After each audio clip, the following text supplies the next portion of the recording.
Yeah, rise for the flag salute. I pledge allegiance to the flag of the United States of America and to the republic for which it stands, one nation, under God, indivisible, with liberty and justice for all. Thank you all for joining us. I've been doing this the last few meetings since we're observing social distancing. If you want to take your masks off, if you be more comfortable with it, fine. If you don't have to remove them. Okay, may I have the reading of the Sunshine Law, please? Notice of this meeting was published in accordance with the Open Public Meetings Act. Okay, now there will be no new business taken after 11 o'clock as usual. May I have a roll call, please? Mayor McLaughlin. Here. Mrs. Snyder. Thanks. Absent. Mrs. Kelly. Here. Mr. McKay. Here. Mrs. Baggio. Here. Mrs. Tyndale. Here. Mr. Wagner. Absent. Ms. Costco. Here. Mr. Levinson. Here. Mr. Silk. Here. Mr. Kuchikochi. Here. And Mr. Croplin. Here. Items for business tonight, we have several cases. The first one is case 20-7. I hope I pronounced this right. Hopke Batteries. Am I pronouncing that right? It's Hopka. Hopka. Okay, thank you. No problem. Mr. Chairman, do I have to make an announcement that I visited this site for the record? I didn't hear what you said. I visited the site for the record. Okay, thank you. Okay, yes, sir. Thank you, Mr. Chairman. For the record, Neil O'Brien from the law firm of Archer and Griner for the applicant, Hopka Batteries, Inc.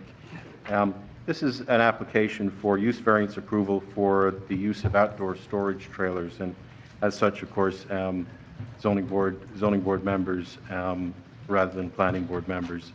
I have just two exhibits which I'd like to introduce to you, and if you wouldn't mind, tell me where's the best spot for this easel. Okay. Right? Is it okay right where it You is? can put them up on that tripod, yeah. Excuse me, Mr. Kingsbury. This is a use variance, so Mayor McLaughlin will have to step down. And Tristan, you're in the place of the other township committee person, so you have to step down.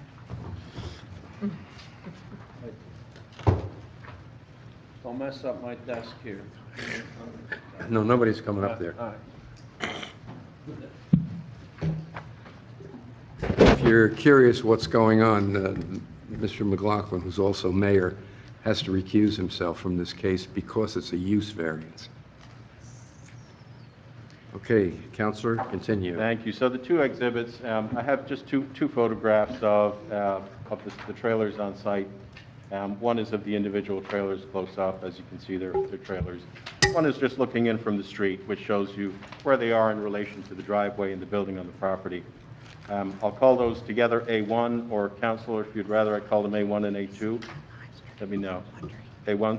And A2 is an aerial exhibit showing the subject property and the surrounding properties, so you can get a flavor for what's in the area along Berry Drive to the extent that you're not familiar with it. Again, the property is number 2 Berry Drive, which is located fairly behind the Lowe's on 38, Lot 96, Lot 2.02. It's within an industrial zoning district, and the applicant's use is a permitted use as a heavy manufacturing use. As the applicant will tell you, its operations involve assembly, repair, refurbishment, and distribution of batteries. It's been in Hainesport since 2014. Some of you may remember at that time we came before you for an application for minor site plan approval to use what was then a vacant building along Berry Drive, and the applicant settled well into that building, but as you'll hear, needs a little temporary additional storage on the site. And what we're asking for this evening is use variance approval to allow the temporary use of the trailers for a period of 5 years. During that 5-year period, of course, the applicant will engage in long-term facilities planning to the extent that the current business environment settles and allows it to do so. We get to the end of that 5-year period and the applicant feels that the storage trailers are still the most appropriate or necessary form of storage, we'll come back to you to ask for renewed use variance approval to allow for the continued use. So if I could, I'd like to introduce to you President of the applicant, David Hankins, who, Council, if you'd like to swear him, we'll have him tell you what they do out there. Sir, could you give me your full name, please? Yes, for the record, it's David Hankins, Hankins. Thank you, and you swear or affirm that the testimony you give tonight will be truthful, truthful, and true self the record. I do. Great. So good evening, everyone. I'm the president of Avila Batteries, and as Neil had just described, we've been in operation since 2014, having relocated to the subject property from a smaller facility in Cherry Hill. We manufacture industrial batteries that are used in motive power applications, that's electric forklifts, in stationary power applications, which are electric substation batteries, things that you probably really don't notice, and trains. So SEPTA, Amtrak, the PATCO high-speed line all use our batteries. So we actually assemble the batteries from components that are brought in from our various manufacturing locations around the world, and we employ approximately 20 employees at the facility doing manufacturing, customer service, billing, finance, and so on. So, What are the hours of operation? so we actually operate 2 shifts. We start in the morning at 7:30, and then we have a light shift that runs in the evening, and they finish at midnight. So smaller head count in the evening, and majority of our head count is the day shift. So in 2014, Avila moved into the facility, which you'd obviously decided was appropriate for your use.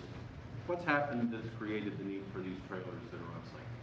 Yeah, so as our business has expanded and changed, based on, ebbs and flows in our volume and some circumstances that have arisen in the last year or two, we've had the need to try to free up our manufacturing space by temporarily locating excess material out of the way of our aisles from a safety standpoint for our employees and from a logistics standpoint to be able to move goods and material in and around our warehouse.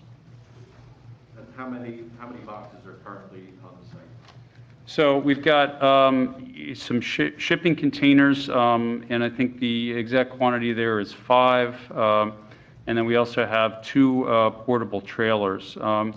As I mentioned, one of the recent circumstances is the trade tariffs that were imposed caused us to have to decommission 2 of our manufacturing lines. And they consist of stainless steel water baths that are completely empty and inert. And we've located them outside temporarily in the trailers that have the wheels on them. They will eventually be relocated to our factory in Poland. But at this time, due to COVID and other factors, we just haven't been able to move the equipment there, and it likely will not be able to move until after COVID passes and we're able to relocate it to Poland. So at that time, those 2 particular trailers will be relocated Yes. off site? Yes. So what's in the boxes other than the equipment that you just described? So components, stainless steel trays that we use in our rail manufacturing, battery cells that are empty. So when we receive our material from our factories abroad, they come over here inert in a empty state. We fill them with a electrolyte solution, which is acid, and we ship them to our customers. So some of the material is those inert empty cells that have no acid in them and are completely dead. And other components would be electrical connectors, spools of electrical cable, all of which was inspected recently by the fire marshal during a visit to our facility. And the fire marshal agreed that the materials are all non-hazardous and don't create a fire hazard? Yes, he did. And the containers are always locked? They are always locked, yes. So in terms of, could you describe to the board, looking at the lower photograph, what you're looking at there, and it might be a little difficult for them to see, but where the trailers are located in relation to the parking area and the building itself? Yeah, so if you can look at the top picture, you're looking straight down our driveway from Berry Drive. So if you were to make a left into our facility, we have the building on the right, which you can't see in the photograph, and you're looking directly down into our driveway. There's a new plot of land and development right behind us that is being stripped, but basically our parking lot extends back to the back, and then we go maybe another 20 yards to the property line. And so the trailers have been lined up since we have a very low employee count, no more than 20 employees at our facility, and generally probably 16 at a time, many of which are even at home right now due to COVID. There's no one parking back in that area, so we've located the shipping containers on the left, as you can see in the photograph, and on the right. And actually, now that I'm looking at this picture, my apologies, we're actually looking out towards Berry Drive from our property line and not looking in. The bottom photograph is the inward view from Berry Drive. So those are the two views. We've located the trailers in the shipping containers. Several of the containers are 40 feet long. The others are 20 feet long. So we've located them so they have no encroachment in either of the parking aisles, but because of the length of the trailers, there's really no other way to orient them in the existing parking spaces unless we turn them perpendicular to face across the parking spaces. So we received Mr. Taylor Design Group's planning review, and one of his comments was to discuss landscaping with respect to perhaps additional shielding for the trailers. And we'll be certainly willing to listen to Mr. Taylor's suggestions and work with Counselor, can you speak up or go to the microphone? Sure. Because they're trying to record this. I'm trying to keep you at a distance. One of the comments in Mr. Taylor's planning review letter was perhaps the need for some additional landscaping or replacement landscaping to further shield the trailers, even though they're set back there a little distance. And I was just asking Mr. Hankins to confirm that we'd be happy to work with Mr. Taylor along those lines, should he wish us to do so. David? Yeah, maybe only to add a comment, since we've got a pretty large impervious surface, which is our parking lot. The options we would have would be to paint the containers or cover them in some way with some material to make them more aesthetically appealing if there's an objection from the board. There is a small plot of land that is really impossible probably to see from this picture, but if you can imagine on the other side of the trailers with the wheels on them, there is a small island there that we could perhaps plant some shrubbery, but I think it would be really completely difficult to conceal the trailers, and it might be a better idea to turn them perpendicularly across the parking space so the amount of cross-section was reduced. But at any rate, we certainly are willing to do whatever we can within the bounds of, we've got a parking lot that's impervious. Yeah, if you, on that subject, if you have your people just work with Mr. Taylor, you don't have to get something specifically approved by us. We're happy with the job he does. Great. You heard in my introduction that as part of Paprika's long-term planning, that during this 5-year period, we're asking for approval for the continued use of the trailers, that you will, of course, continually engage in assessment of whether they're necessary and whether more permanent measures can be implemented at some point in the future. Yeah, and to add to that, certainly, we're all going through a difficult business time with COVID, and my company is not unique in that regard. But we anticipate getting through this next year, and we would hope to continue to grow our business. And as such, our long-term intention would be to apply for approval to expand our building and to add to our facility in the backside of the building where we have ample land and plenty of zoning clearance for such a request from the board. So at this time, we're just not in a position to do that, but that would be our long-term goal. Any other questions for Mr. Hankins? Any board members in the front row, Mrs. Baggio or Mrs. Kelly? Or we have one member on remote. Is Mrs. Tyndall remote? Yes. Okay, does she have any questions? or Mr. Levinson? I was coming to you. I did ladies first. Yeah, hold on. Yeah, She does. thank you. That's fine. I'm sorry. Hold on, Joe. Mr. Harkins or Mr. Hankins? Mr. Hankins. Hi, Mr. Hankins. I guess you know who I am. I visited the site as well, and I'm in agreement. It's not the most attractive as you look down, but the funny thing is, right next to you is pods, and they're like stacked up 4 or 5 high, which I find kind of unusual, but I guess they're not as seeable from the Lumberton Road that goes past there. I did look at your lot, and I know that as you look down that driveway toward these trailers, you have space over there on the left-hand side. Can they just be moved over there so they're a little bit more out of the way?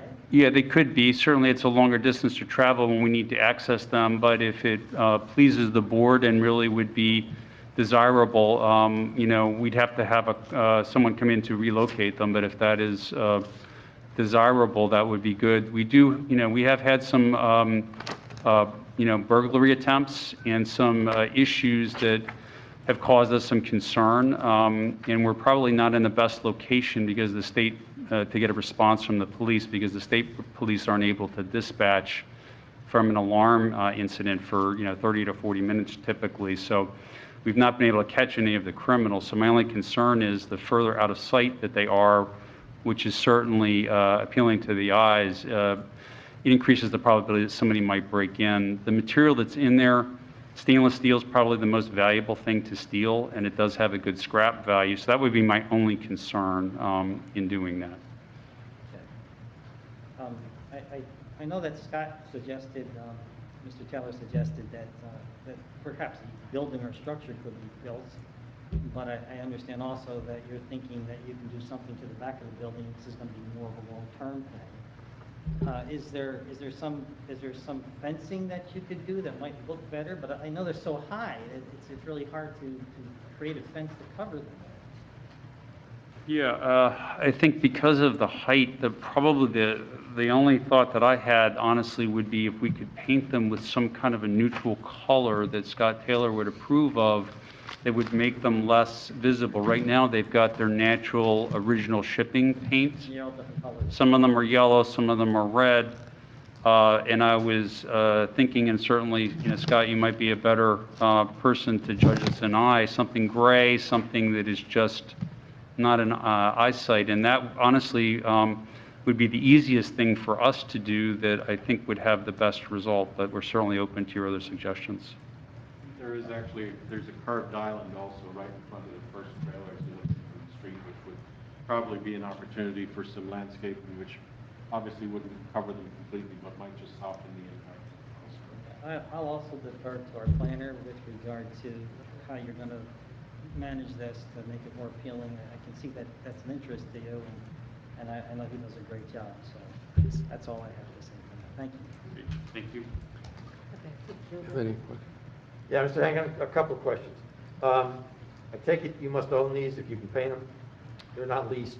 Yeah, they're owned. The only two, pieces of equipment that are leased are the two, trailers with the wheels on them. You see the name of one of our freight companies actually is renting those 2 trailers to us. That's where I've got those water baths that I'm going to be relocating to Poland. Right. And the painting is, from this member's point of view, the painting's a sensible idea to me. Whatever color is some neutral, like you say, something that will cause them to essentially vanish into the background. What's the total limit of containers, mobile or not, that you're seeking? Well, we would not plan to expand what we have there currently. Okay. And I think, given that we really didn't realize that we needed to seek approval for this, and we do apologize for that, we would not add any other containers without seeking approval. Okay, but how many of them are there now? The 3, I believe there's 6 shipping containers total, honestly. Thank you, Neil, for doing your homework. 6 shipping containers and 2 mobile trailers, so there's 8 total. Okay. I have a question. Does Hopka own the property, or are they leasing the land? We own the property. You own, okay. That takes away my other question, which was how long lease did you have, but it's not a problem. Okay. Fair to say. Yeah, hopefully, God willing and COVID willing, it's been a rough ride for us. Okay. Um, Any questions from our professionals? I think, Jill? Just one as a follow-up, Mr. Chairman.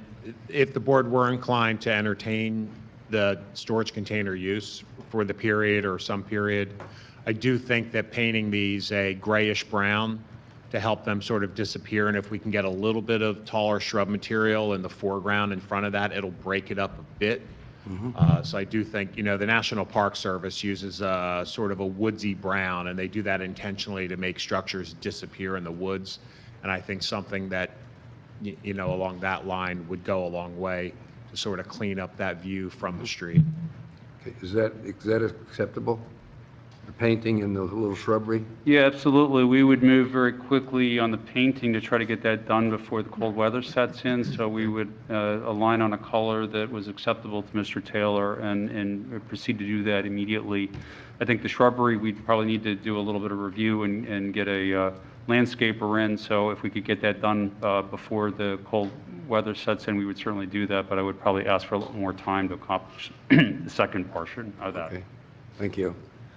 Any other questions from board members? Any questions from the public? Jill? Oh, sorry. Oh, that's okay. I think think Jill- I think Jill wanted to say something or had some questions. I don't have any questions. Okay. So Kathy Newcomb, Hayesburg Township Zoning Officer. A couple of things just to ask and statement was that how this was found was during my business license inspections that these were found. The applicant has been more than cooperative with me during that time frame of getting to the board. They did have an alternative to remove them, but they chose to come to the board. I guess my biggest concern as a zoning officer is, and we have history here in town, is that 5 years is a long term. My concern is I don't want this to turn into a Verizon trailer of 10 years, where we had several years ago. What I would like to see is that if you choose to allow them for the 5 years, I would ask that there would be something put in the resolution that they must come back, even if it's just a letter, every 2 years, every year, something that allows us to keep an eye on them. Because one day, in 3 years, I could be gone or retired, and the next person would need to take my place. And I just think 5 years, things tend to get forgotten. So I wanted to find out if we could get something in there as a ticker file in order to allow them to send us a letter or come back to the board or something to let us know what is going on with the business and the trailers and if they were still in need of them. And you know, to that point, Kathy, I would add that, God forbid, you don't stay here the 5 years, or you do and you renew for 5 and we give it to you, and then in the 7th year you need a bigger facility and you're gone elsewhere. It could happen. Probably good for you if it did happen in a way. But I wouldn't want the trailer variance to be carried forward to a subsequent owner of the building. In other words, it ends with this owner. Yeah, that's acceptable. It's user or use specific to Right. high batteries. Sure. Right. Sure. And Bruce, just to reiterate what we were talking about with the pods, you have to remember the pods came back to us and they got approval to allow more pods in that area. And if you go during the day in the working course of hour, they're constantly moving them. And then at the end of the day, they go back to what they were required to come back for in stacking and location, just to give you an idea. Thank you, Kathy. Is that acceptable, Mrs. Newcomb suggesting? Right, I don't totally agree with that. I do agree with that if you leave, the trailers go and the pods go. But I don't think you have to come back every 2 years. You're asking for 5 years. And as a business person, you need that 5 years. You know, if you choose to send us a letter, like every 2 years or something, that's fine, but I don't think it needs to be mandatory. I also agree, and I think we all agree, that those trailers have to stay the ones with the wheels, you don't want them put back. Because if you go to the end of your lot, to the grassy area at the very back, there's it's mowed. I don't know who mows it, but it is mowed, and it goes right to Hainesport Lumberton Road. So it's very easy for someone to come in and take whatever they want and just go in the back, and no one would ever see them. So in response to that, we would leave them in their current orientation. Correct. In other words, perpendicular to our driveway, parallel with Berry Drive. Right. And painting is fine, that's not a bad idea. And I think in regard to, our long-term use, certainly not transferring the, authority to have that variance to the next owner, should we decide to move, is absolutely understood, and we wouldn't ask for that. I do have to confess that with my limited staff, I've got a tremendous amount of annual paperwork we have to do with the state of New Jersey, the EPA, various issues. We've been fully permitted for everything we do on site, and we do, operate in a very safe and responsible manner.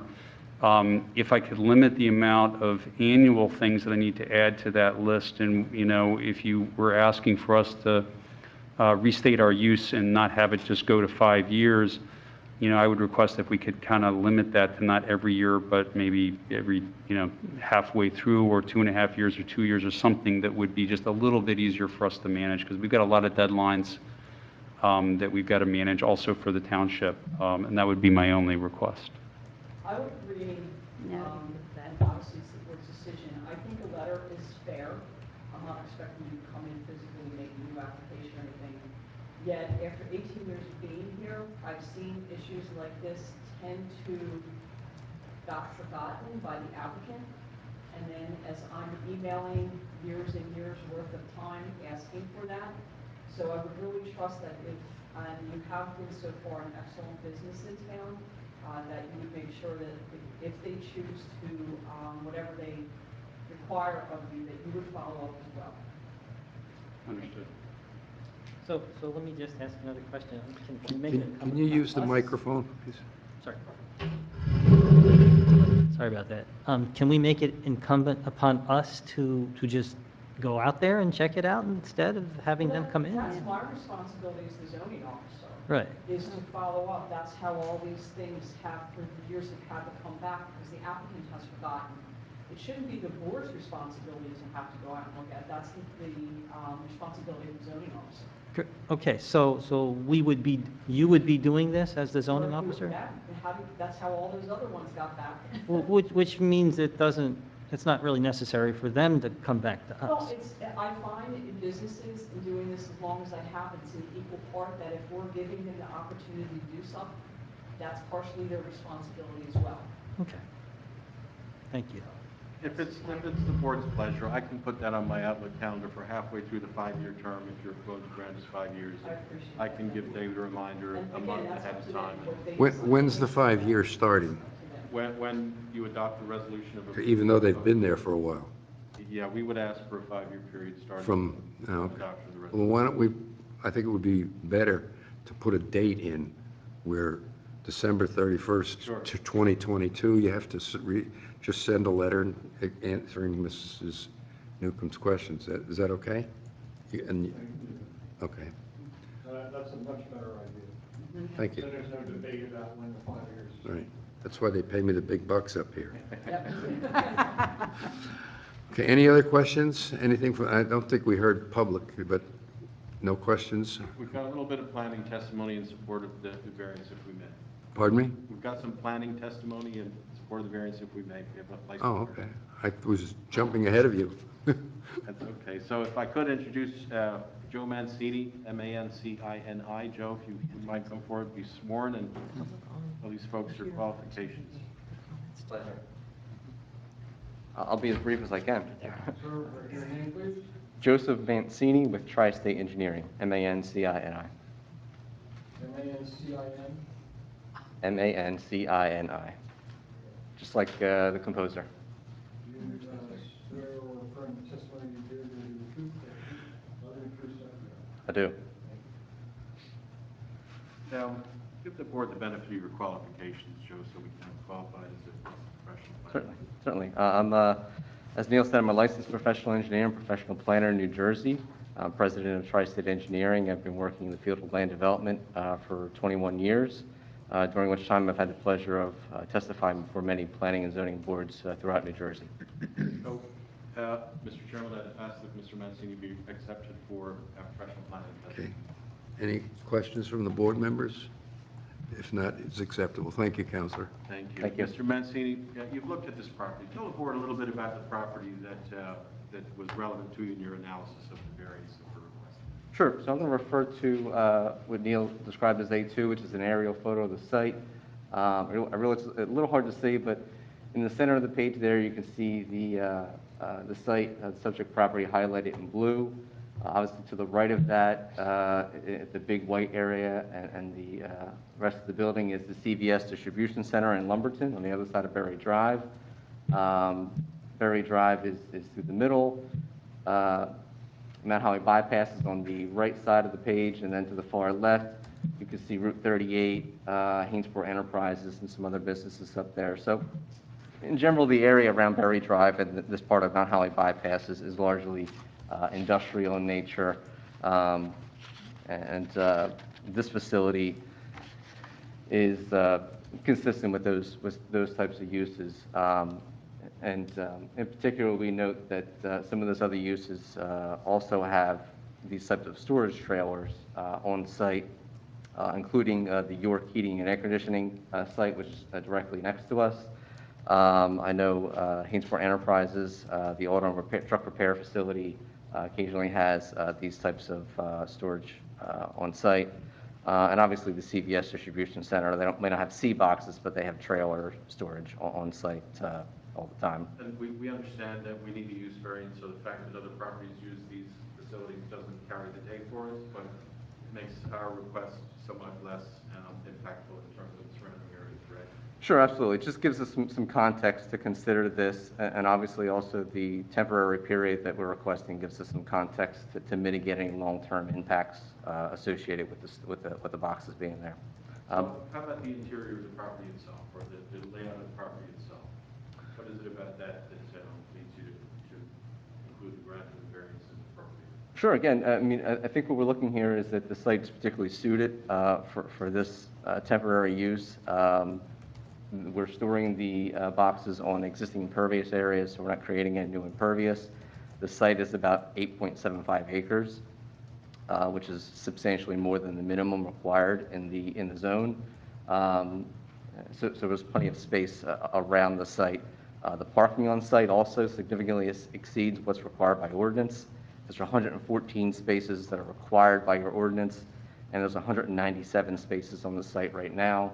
About 16 of those are displaced by the box, so we're still well over parked. We're not losing any parking, and as David said, there's really a de minimis parking need based on his staffing right now. And obviously, the site's been well suited for their operations since they relocated here in 2014. It already has the infrastructure and their facilities and their office space and their parking and loading and their operational needs. So it makes sense to allow the temporary storage, to allow them to have that continued operations. And again, notwithstanding the temporary storage, without the need to relocate to a different space, it speaks to a couple purposes of zoning. One, purpose M recognizes a more efficient use of land, which we believe this is. Again, also meeting the temporary storage needs without a permanent structure, which might ultimately prove unnecessary, or a permanent loss of the parking spaces if we were to put a storage building on the parking lot, allows us to maintain the green spaces that are around the site for now, and speaks to purposes B and C from the statute. Alleviating their temporary storage concerns in a way that helps them prevent any delay of their operations. Furthers purpose G of the zoning to provide appropriate space for a variety of uses.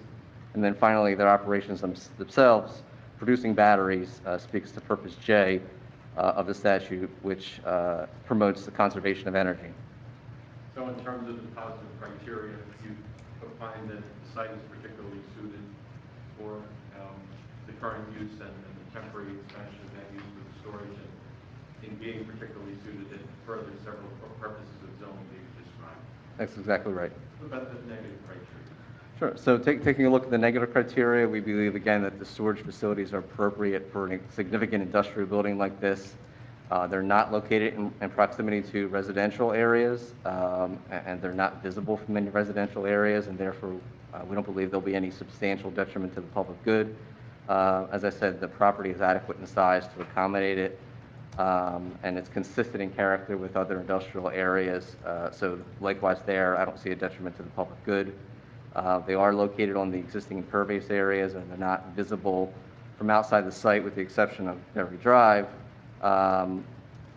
There is adequate parking, as I said, which exceeds the ordinance requirements. And again, without overstating it, the use is temporary. So in that respect, I don't see any substantial detriment to the zone plan or zoning ordinance to permit it for the period that's requested. So the positive and negative criteria, in your opinion, are satisfied with this grant of use variance? I believe, yeah, it is, yeah. So therefore, I find it would be appropriate to grant the use variance. Any questions for Mr. Massey? Hearing none, thank you. Thank you, sir. That's all we have for you in terms of direct testimony, Mr. Chairman. Okay, thank you, Counselor. Public comment, anybody? Okay, we're off of that, so we'll close public comment. It's, What? we have online. Oh, I'm sorry. Are there any public comments for those of you who are online? I've unmuted everybody. Okay. Okay, hearing none, we'll close public comment. Counselor, you have enough information for what you have for the Yes. resolution?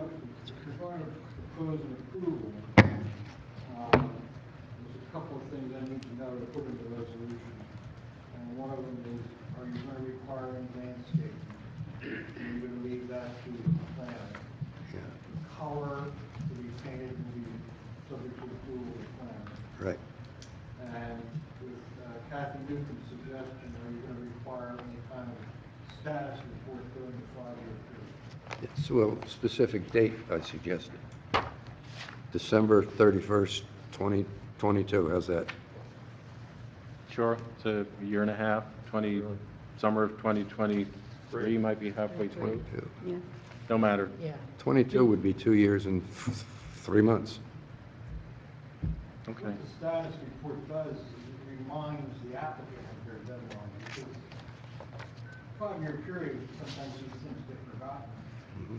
And if they have to give a status report, it reminds, oh, that's coming up, we gotta do something. Okay, So that's the purpose of it, more so than to keep Kathy up to date, she'll be up to date. We'll make sure the applicant knows when the deadline is. do you want a date, or do you want it to be exactly 2.5 years? It's no matter. It's no matter. Either way, I'm just going to put it on my Outlook calendar. I'm going to send Mr. Hankins an email and say, hey, let's get this in. You need something specific, though, right? I would do July 1 of 2023.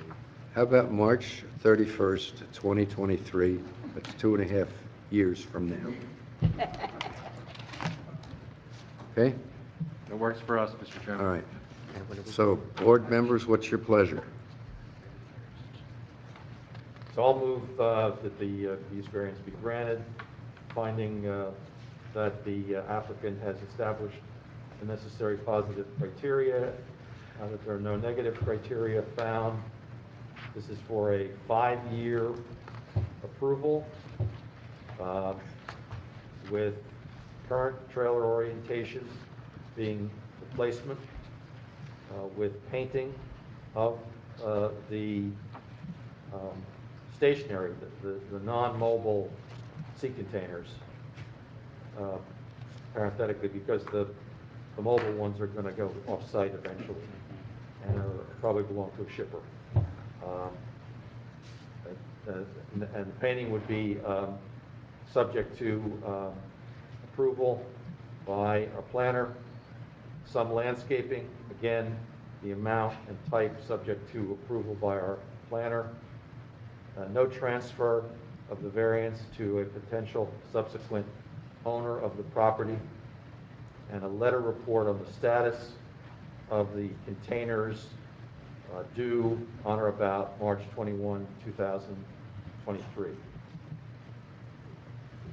I would also add, if we're going to have a specific date for the letter, the status letter, if you would, then there should be a specific ending date of when the 5 years ends.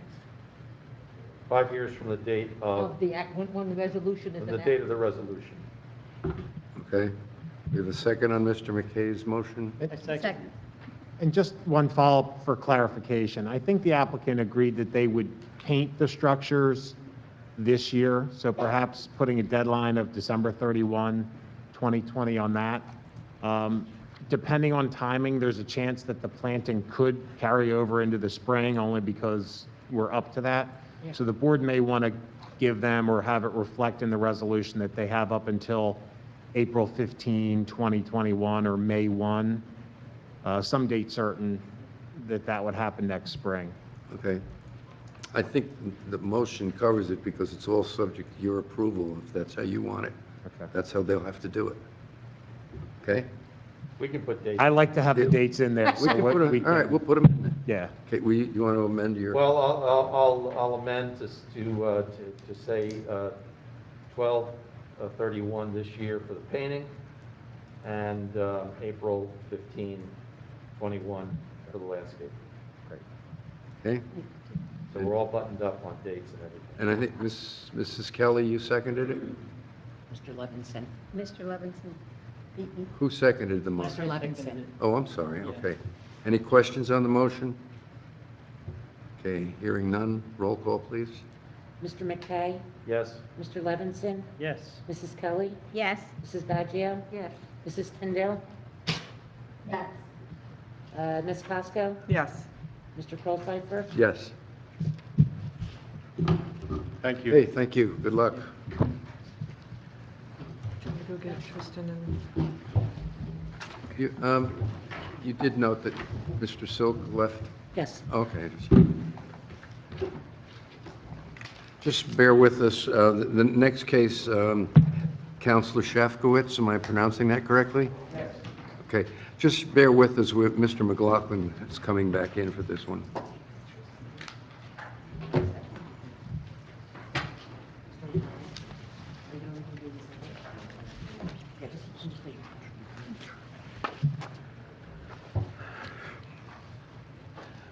Counselor, how many people will you have speaking? Just two witnesses tonight? Okay, could you have them both come up and we'll swear them in together and speed things? I'm just, is it right if I can have the packets while we're waiting? Sure. Just to...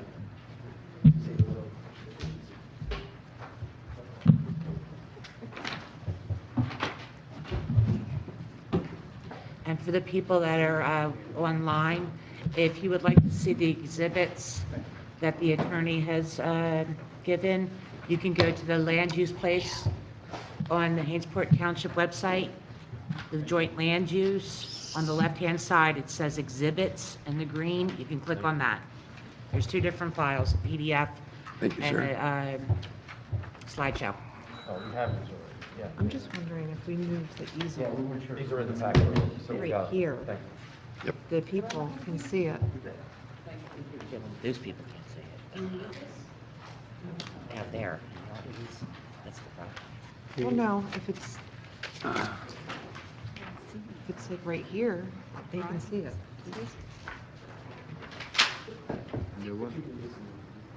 If you put it, put it, Kathy. Like in between you and Kathy, but Counselor, who will be testifying on your? Thank you, Mr. Chairman. Tonight, we have Mike Avila, our site design engineer, and Mr. Patel, the property, soon-to-be property owner. Okay, could you gentlemen please face our counselor? Swear or affirm testimony here will be the truth, whole truth, and nothing but the truth. Mr. Chairman, I'll just start with a quick background on the application. As you mentioned earlier, my name is David Shafkowitz. I'm here tonight on behalf of Mr. Yogesh Patel and his family, who are the equitable owners under a contract of sale to purchase the property which is the subject of tonight's application, located at 2 Cloverdale Court. Property is located in the township's RR5 Rural Residential Zoning District. The property is currently vacant, consists of approximately 3.1 acres. It's located at the intersection of Arc Road and Cloverdale Court. The lot was subject to a prior subdivision, I think back in 2003. The lot was created at that point, but no house was ever built on the location. Subsequently, I understand that the ordinance is then changed, so this 3.1 acre lot, the zoning ordinance was changed, or the ordinance was changed to create a 5 acre minimum. So the lot is essentially pre-existing non-conforming. What the applicant is proposing today is to build a single-family home on the lot. Due to the nature of the two frontages on the street, we are asking for relief, a bulk variance, a C variance, to reduce side yard or front yard setback from 125 feet to 90 feet for only a particular area where the house is being constructed. That's the basis, that's the background on our application. And Mr. Chairman, if the board doesn't have any questions, I'll start with Mr. Avila, have him sworn or qualified, and then let him. Okay, the variance is on the Arc Road side, you're asking? That is correct. Because there are properties on Cloverdale, you're going to comply with the 125 setback, so they're all consistent there, right? Yeah, Mr. Avila will explain that Okay. the setback from Cloverdale Road or Cloverdale Court will be consistent with all the houses in the subdivision. The setback is from what is measured as a front yard from Arc Road.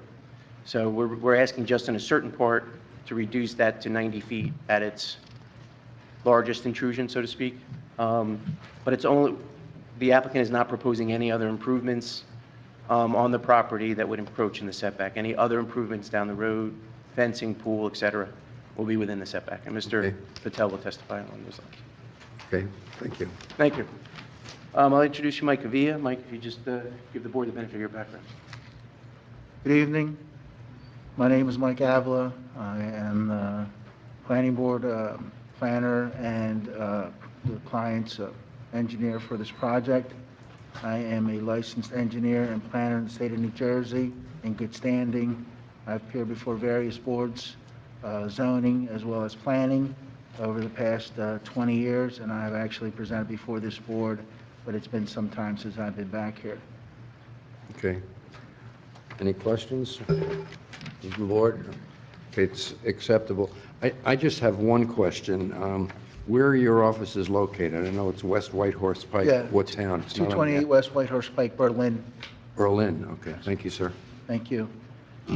As indicated this evening, we are before this board to seek a bulk variance for front yard setback from Arc Road. This property is a corner property. It's located at the intersection of Cloverdale Court and Arc Road. As indicated previously, as part of a subdivision that was completed and approved back in 2003. We had come in before the board, and with Ms. Newcomb's help, we're able to obtain through Oprah the other properties that have built on the interior road of Cloverdale Court, and see where they're located, how far back they're located, the size of their house, to give it some kind of context and scope to the property. And what we have done is we have tried to, and as you can see on our plan, we've tried to locate our house such that it is consistently, such that the front of the building is consistently with the other properties located along the Cloverdale Court as best as possible. The next lot is 4 Cloverdale Court, and we are approximately 221 feet set back from the front yard requirement to be consistent with the lots on 4 Cloverdale Court as well as 6 Cloverdale Court. So we took into consideration that what we want to develop would be consistent in placement along with the other lots of the interior road, as well as with scope and size and architecture, and Mr. Patel can talk a little bit more about that. So we did a little bit of background work in order to be able to present a plan that we thought would be consistent with what's there now and to be able to complement the existing dwellings. I know that there were some comments in previous informal meetings with regards to deed restrictions, as well as to information that has to be put in, and I'm sure that Mr. Patel would speak to that, but in prior conversation, he has no problems with regards to putting a restriction that prohibits fencing within the front yard setback, whether it's along Ark Road or whether it's along Cloverdale Court. And these restrictions will be filed because it was noted that it wasn't filed. So just by way of maintenance, those are things that I believe that the applicant will be willing to do as part of the development process.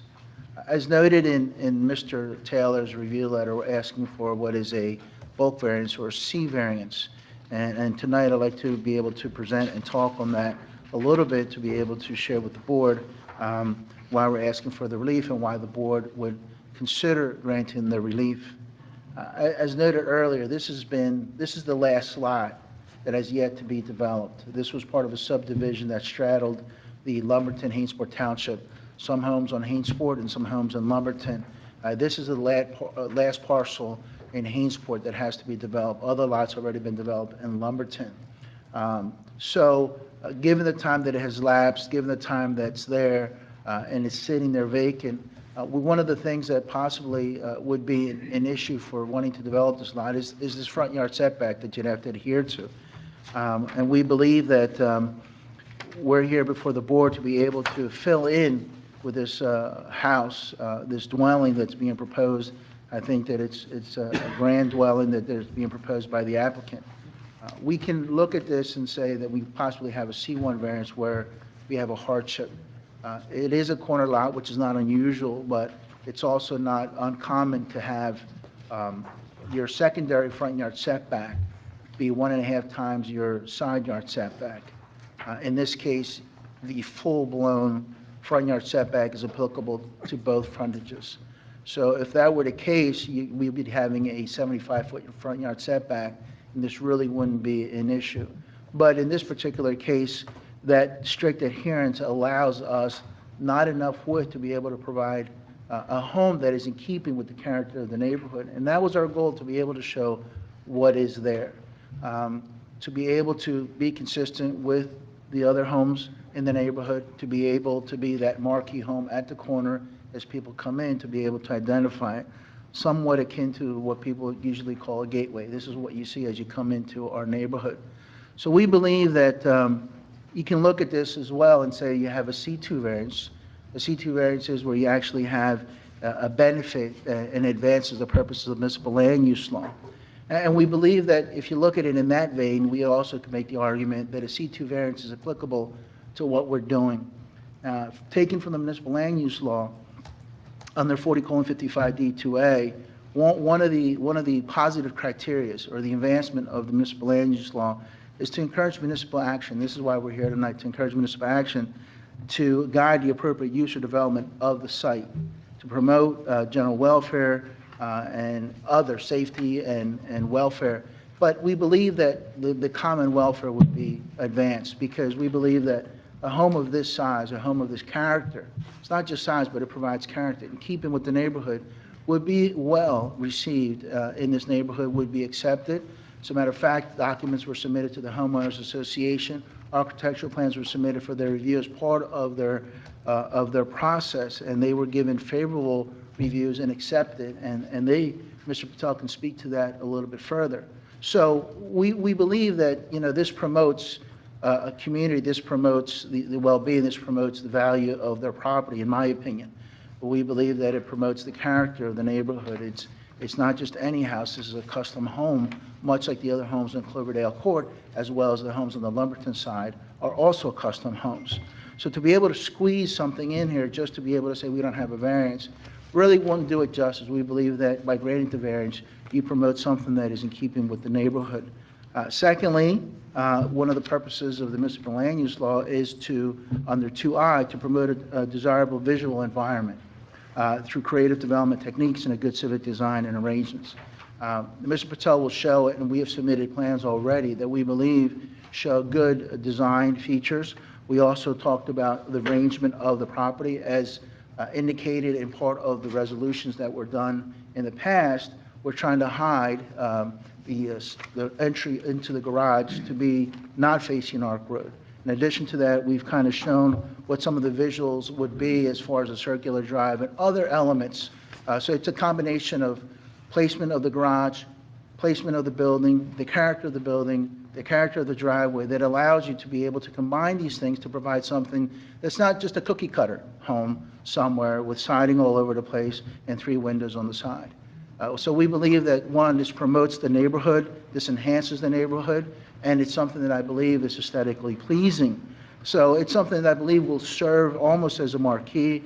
It will serve as an entrance. It would be a welcoming to the neighborhood, and it would be a grand home for the residents of this particular lot, but also would also promote the neighborhood to be able to say, here, there's other people coming in that's going to be in keeping with our standards. And the bar has been set high. I've been to that development. I've seen the properties that are over there, and the bar is set high. And Mr. Patel has come in and trying to meet or exceed those standards that have been set, not only on Hainsport, but if you look what's on the Lumberton side, they're not shabby homes by any means. So we believe that in keeping with that, if you will, in keeping up with the Joneses, this is something that is required to be able to do that. So we believe that this advances the purposes of the municipal land use law. We believe that the variance, the relief that we're seeking tonight, which is the front yard setback from Arc Road, would not be a substantial detriment to the public good. We believe that the benefits brought by this development far outweigh any detriment that might come out of this. And we believe, in the end, that the variance will not impair the zone plan or the zoning ordinance. In addition to that, there was comment in Mr. Taylor's letter about fencing. The fence, any fence that will be proposed will meet the 125-foot front yard setback from Arc Road as well as from Cloverdale Court, and everything be contained within those setbacks that are still applicable, and Mr. Patel would adhere to that. So, in short, that is my planning testimony. We also did some test pits because the house was going to be located in an area where previous septic was designed. In anticipation of this meeting, we want to be able to also provide information that would say not only is displacement acceptable, but there's also an area where the septic system can function. Test pits were scheduled about 2 weeks ago, was witnessed by the county health department, and we were able to meet their minimum standard requirements for a septic system. So we believe that we have those elements. Not only would it be placed there, but also it can be serviced by a septic system in accordance with the NJC 7:9A, which is the septic codes for the state of New Jersey. So we also have those elements addressed, and a well would have to be obtain a new well permit. But those are the 3 elements that I think would be helpful: the well, the septic that would function, and also the architecture that is going to be in keeping with the character of the neighborhood. In short, that would be my testimony. If there's any questions, I would be happy to address them. Thank you. Any questions from the board? Front row first. Hearing none. Back row. I have a question. Oh, okay, yes.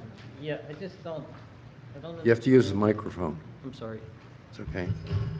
I don't know that this is your responsibility or not, but I have a question with regard to, and maybe I just don't understand it. It says, Paula, as current owners of the lot located at 2 Clover Court, Hainsport, we give permission to Yogesh and Patel to apply for a land variance. Who owns what is, can you explain that to me? Yeah, the property is currently under contract to be purchased, and it's customary for the current landowners to grant permission to the applicant that the application can go forth, such that it is just a courtesy as well as keeping everybody apprised of what's going on. Okay, thank you. Okay, any other questions from the board? Hearing none. You have more witnesses, or? We're just going to have Mr. Patel run through a couple quick things. Okay, yes. Hmm? Good evening. Hi, Mr. Patel. Hey. Not yet. Mr. Patel, you're the contract purchaser of the piece of property that's Yes, subject to I tax do. application. And as a member I just mentioned, you were provided permission from the property owner to create tax application. Yes, that's correct. You were proposing a single-family home, which would be a single-family home for you and your family. Yes, and everybody is here today. All families here. A lot of pressure on you tonight. Yes, yes, it is. Okay. I know that you retained an architect and we handed out to the board some architectural elevations and floor plan. Were those plans prepared at your direction? Yes. Can you just explain to the board, based on the nature of this application, what you wanted your architect to do in preparing this? Yes, I'm using the same architect right now, the guys across the street, the one, Mr. Smith. He's building like 18,000 square feet home. The architecture field name is Holiday Architect in Medford. So we're using the same architect field, and he's gonna prepare the plan the way my family wants it, and we're gonna do the custom homes. It's not like, it's for all three generations gonna live in the same family home. My dad, my kids, and everybody. So I'm looking forward to that. And Mr. Patel, did you advise your architect that you wanted the house to be designed in harmony with the other homes and the same scale of the Yes. other homes in the community? Yes, that's, And you believe he achieved that in what was designed? yep, absolutely. And that's what's depicted on the plans that were submitted? Yes, sir. Now, I also understand that you submitted the architectural plans to the homeowners association for the community. Yes, and they are very happy. They welcome us, we love to see this kind of custom homes here. And based on their architectural review, they approved your plans? Yes, they did.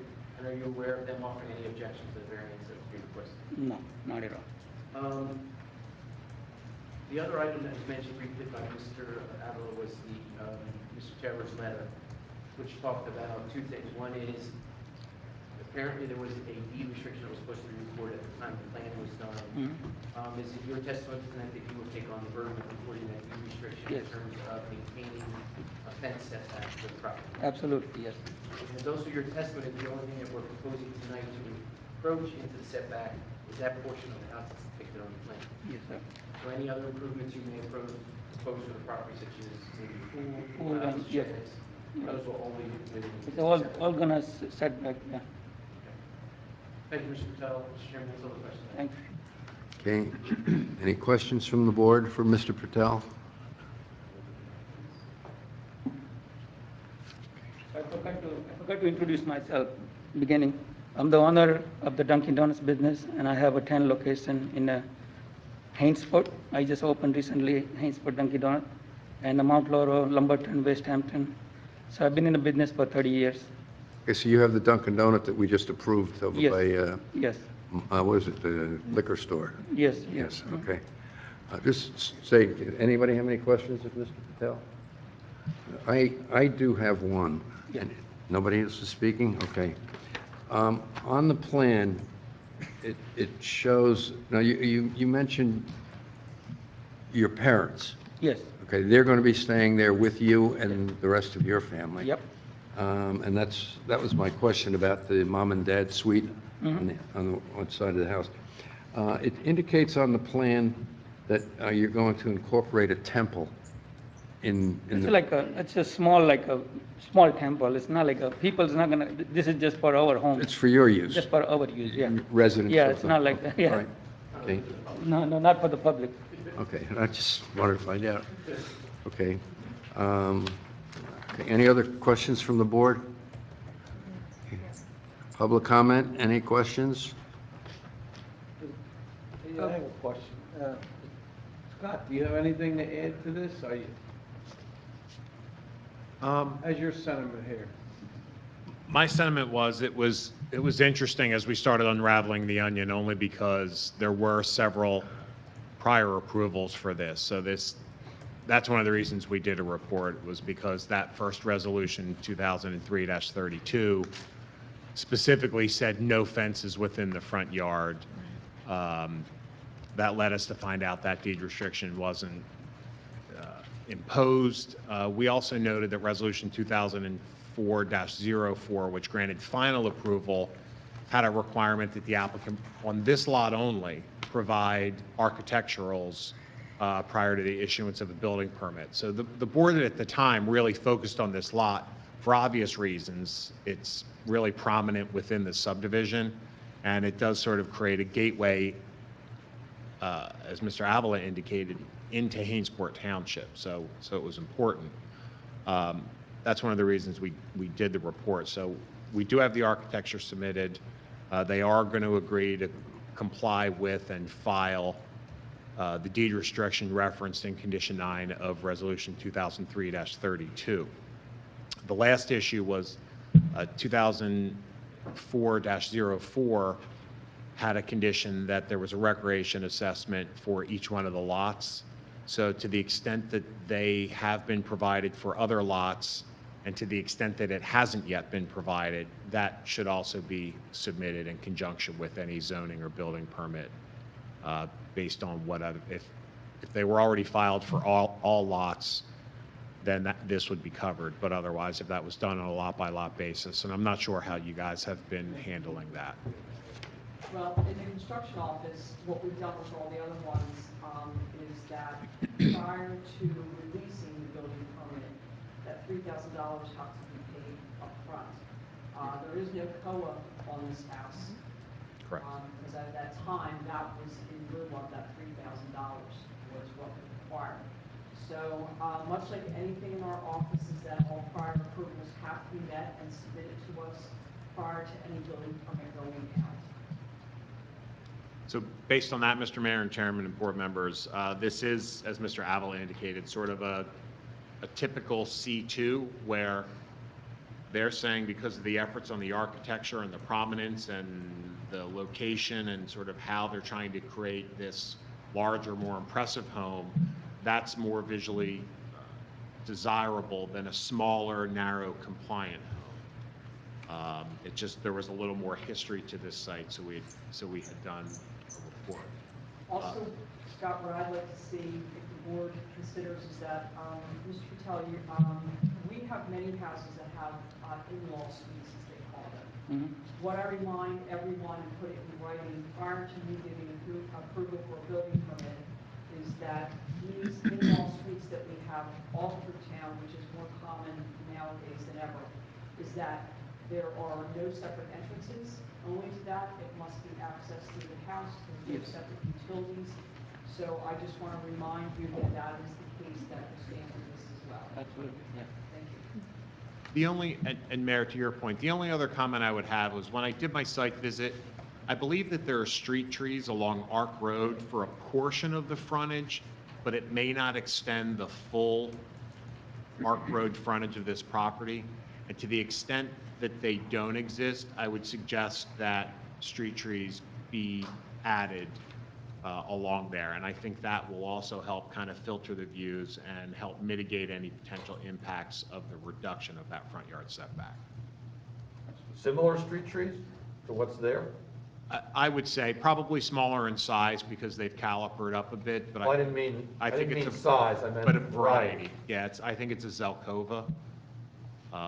So I think as long as they just continued that to the extent of their property line, that would help offset. Is that like an oak or a maple? Or? It's actually a different, it's called a Japanese Zelkova, and it's shaped like an elm, so it has a really strong vase shape to it. That's my plant lesson for them. You're just getting very esoteric with the Latin names. Everybody's eyes glazed over. Well, if you walk along Beacon I have Road, you can see some if of you don't those. mind, H, so that would be that part of this permitting process, that those trees? Yeah, I would suggest that the Going? board, as a condition of approval, require the street trees to be supplemented as necessary along the entire Arc Road frontage. I would agree. And would you be willing to be the person that will work with them? We can. In other words, if it's okay with us. Sure. For you, and then they don't have to keep coming back and forth. Absolutely. That's a relatively minor. Is that all right, Mr. Yes, Patel? okay. Okay. And we're talking about the frontage of his lot, not the entire. Correct. Yeah. Yeah. Just, yes. Yeah, no problem. Yeah. We probably would do it. Okay. We open the floor? Pardon? Then open it up? Yeah, for the public. Yeah. Any public comments, questions, clarifications? Hearing none? Let me open up I the, keep forgetting, I'm sorry. okay, if, online, if you have any comments, please state your name and your address. Yes, this is Joseph, 1930 Arc Road, Eastport. Joseph, last name, sir? Allegretti. Did you get it? Your last name?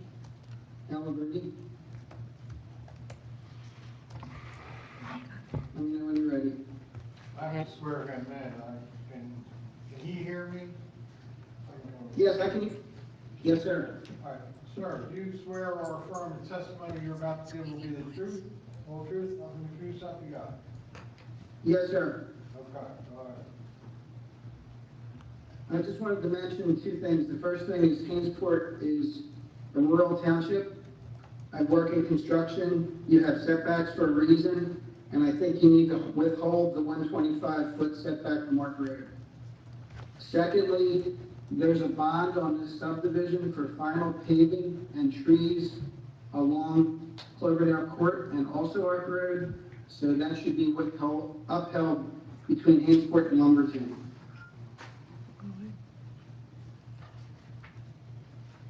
Any questions?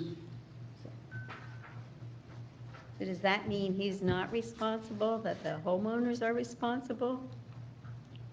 The developer. Association or whatever? The developer. Mr. Franks has made contact with the township in reference to closing that out, because this would be the last lot to be developed. So that will be done. And then we would be covered. If those street trees on Arc are covered under the current bond and the current subdivision plan, then the original developer is required to plant them. If for some reason there's an issue, we can potentially include a condition in this resolution. So one way or another, we would make sure that any trees would be planted along Arc. No problem. Okay. Does that answer the question? And I do see that. For me, yeah. Okay. Any other public comment? We Yes. do have three other callers Three that unmuted themselves, so I don't know. Is there anyone else online that would like to have a public comment? Yes, I would. My name's Nicholas Wallace. Sir, can you hear me? Yeah, I can hear you. Can you hear me? Yes, I can. Do you swear or affirm that the testimony you're about to give will be the truth, whole truth, nothing but true, self you got? Yes, I do. Do we have your address, please? 2015 Ark Road. Thank you. I live right across the street from where they're trying to build this house. And it's not so much a question as something I'd like you guys to keep in consideration. Is that I just have it's just a little white house there. And I mean, if they're going to keep with the theme, I guess you could say, of the other huge houses that they put in, they want to put a house 90 feet from Ark Road, which is going to dwarf mine. And not that, I'm worried about a huge house, but it will block the sun that I get in all of my yard. I mean, if the minute I walk out my front door, there's going to be their front door facing directly at my house. I mean, it's just something that concerns me, that every time I go to leave my house, there's going to be this huge house looking at me, blocking all of my sun, all the afternoon sun. And it's just something that concerns me, and I wanted to be taken note of. Which way's north? Where is he located, on the corner of Fenimore and Ark Road? I'm one house from the corner of Fenimore and Ark Road. And Cloverdale Court is pretty much directly across the street from Fenimore Road. So he's on the Lumberton side? I don't see the front door. Okay. I don't see, the front door of the residence that's contemplated will not be facing your house. It faces directly to Cloverdale.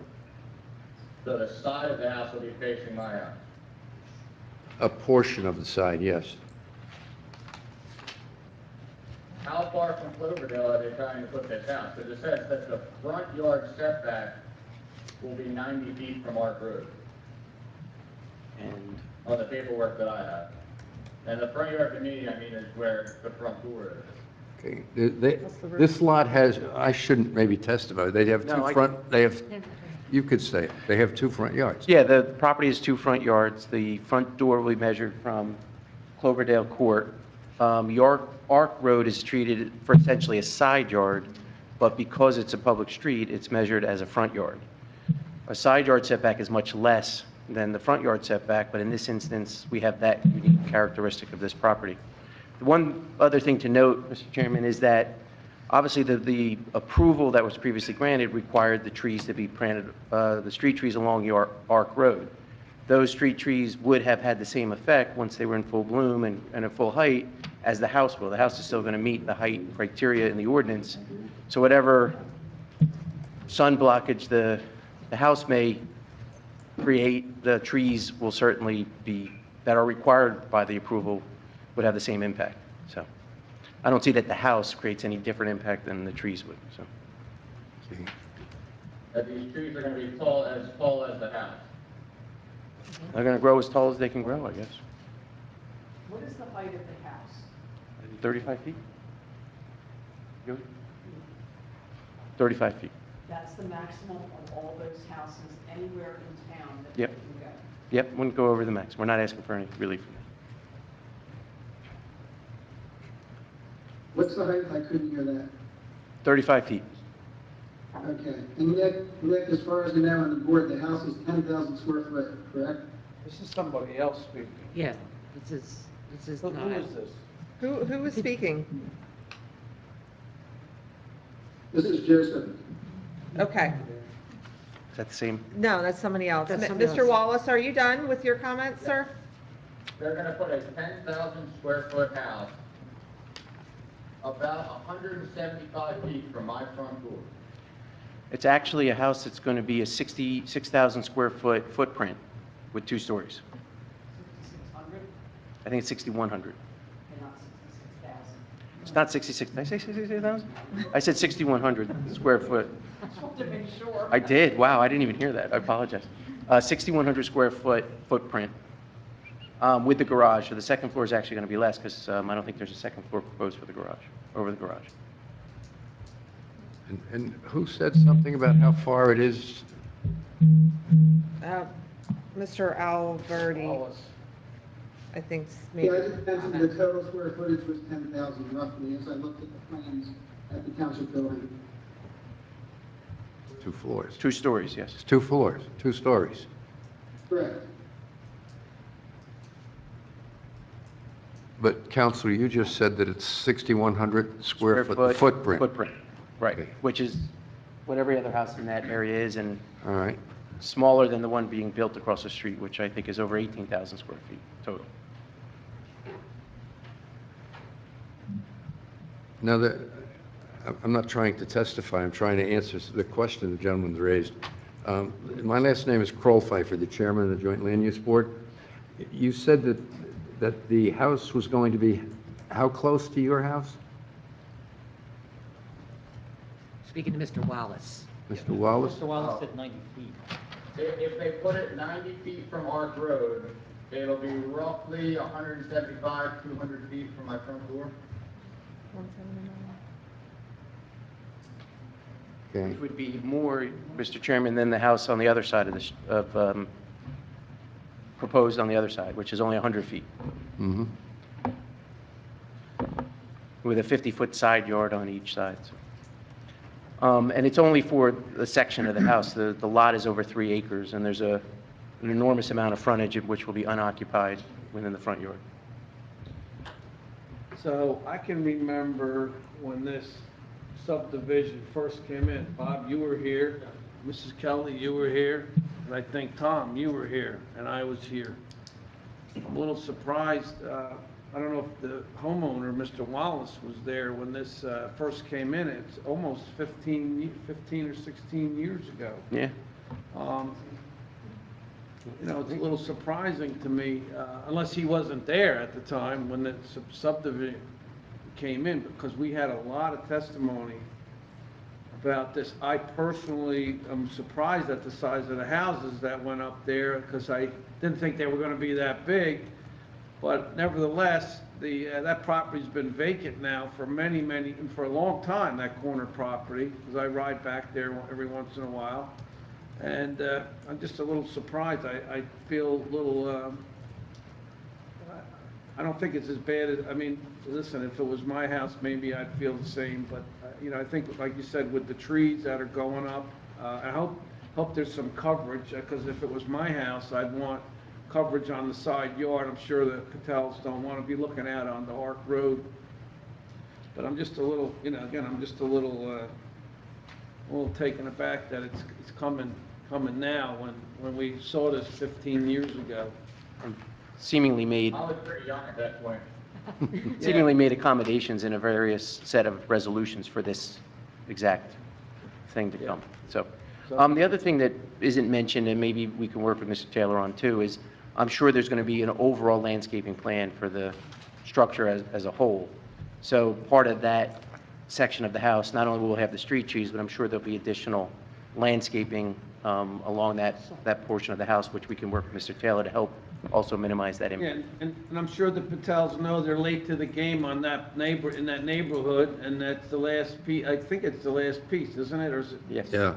So they have a special set of circumstances that they have to kind of make work for the neighbors and make work for themselves, actually. So I hope Scott, come up with a plan. We don't want to punish them, for buying that corner property either, or hurt the residents that are adjacent to it, but hopefully we can come up with some trees that give them some privacy and give the residents a little buffer between the property and the And I think Mr. Mayor, you're absolutely right, and I think along the lines of if Mr. Taylor feels that something better, maybe a little bit more expensive, we can add to what the developer needed to do along those street trees just to address that very particular And consideration. we trust our planner. I'm sure he's going to come up with something that'll hopefully placate the residents there. I'm sure it's not going to be as impactful as it may sound. Those other properties aren't, they're nice to look at. They're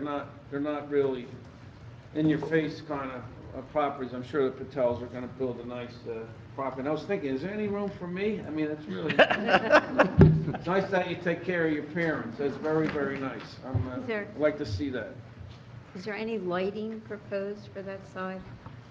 No lighting.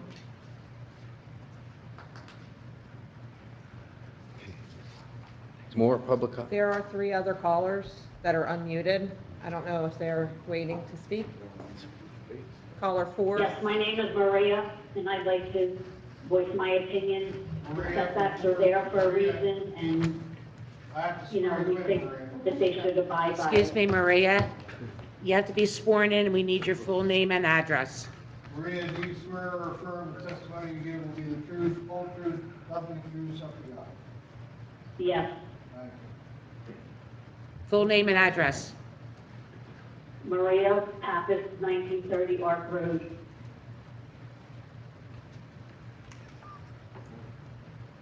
Go ahead. Yes, the setbacks were, provided for a reason, and we think they should be upheld.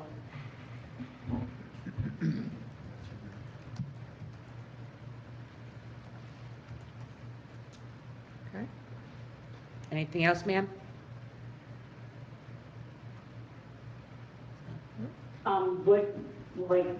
When's the final decision going to be determined? The board will vote on it this evening. And then how are we notified? Is it going to be this forum, or? You can stay online if the board chooses to vote after hearing all the testimony. I'm sorry, I can't understand what you're saying. You can stay online, and if the board decides to vote this evening, you'll hear that. Okay, I got a portion of that. It's very hard to understand and hear what everybody's saying. We only got bits and pieces of the whole scenario that was presented. The board will take action on this tonight, so they'll be voting, and they'll make a decision. And you'll hear that online tonight. Okay. I just have a comment. Oh, let's get You get the phone people. There are 2 other callers.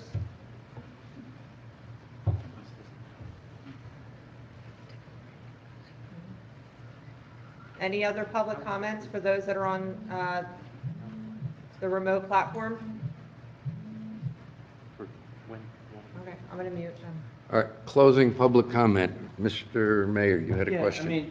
I'm not an architect, I'm not a planner, but this property could work, bear with me, if the house was turned sideways. And that would be totally out of character with the neighborhood. Mr. Wallace would literally be looking at the front door of the house. Yeah.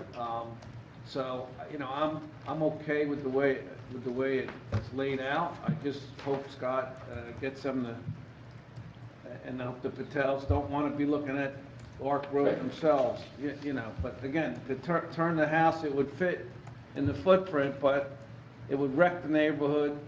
And I don't think those people on Ark Road would want to be looking at, you know, then the house would just superimpose over theirs.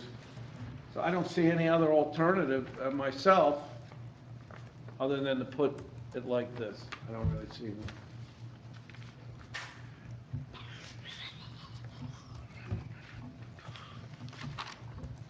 So, I'll move to grant the C2 variance. And I'll second. And let me just Go go ahead, through. finish it, yeah. Let me just go through the conditions. I move to grant the C2 variance because it advances the general welfare of the town. It's a desirable, visible appearance. And notwithstanding the comments by the audience, there's no detriment to the neighborhood. I note that the difference between the required 125 setback and the requested variance to approximately 95 feet is 30 feet. So the gentleman that's sitting 200 feet away, I'll ask the rhetorical question, is there really much difference between 200 versus 230 feet? So those are the reasons why the C2 should be granted. The conditions would be that there would be no fencing or other structural encroachments on the setback area. That the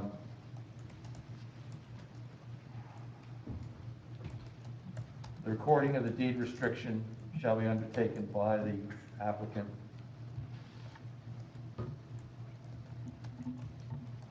And that street trees on Ark and Cloverdale should be supplemented by the applicant in a like kind to what is there, unless those trees would be covered, the planting of those trees would be covered by the developer's bonding requirements. And all subject to the Taylor's approval. Yeah, and of course the street trees would be subject to the approval by our planner in terms of type of tree, size of tree, caliper of tree. I think the street trees should be the responsibility of Mr. Frank, then supplemented by the owner. I don't want to get too complicated. The trees, the supplement will be a condition of agreement by the planner, and it will be the applicant's obligation unless it is the developer's obligation.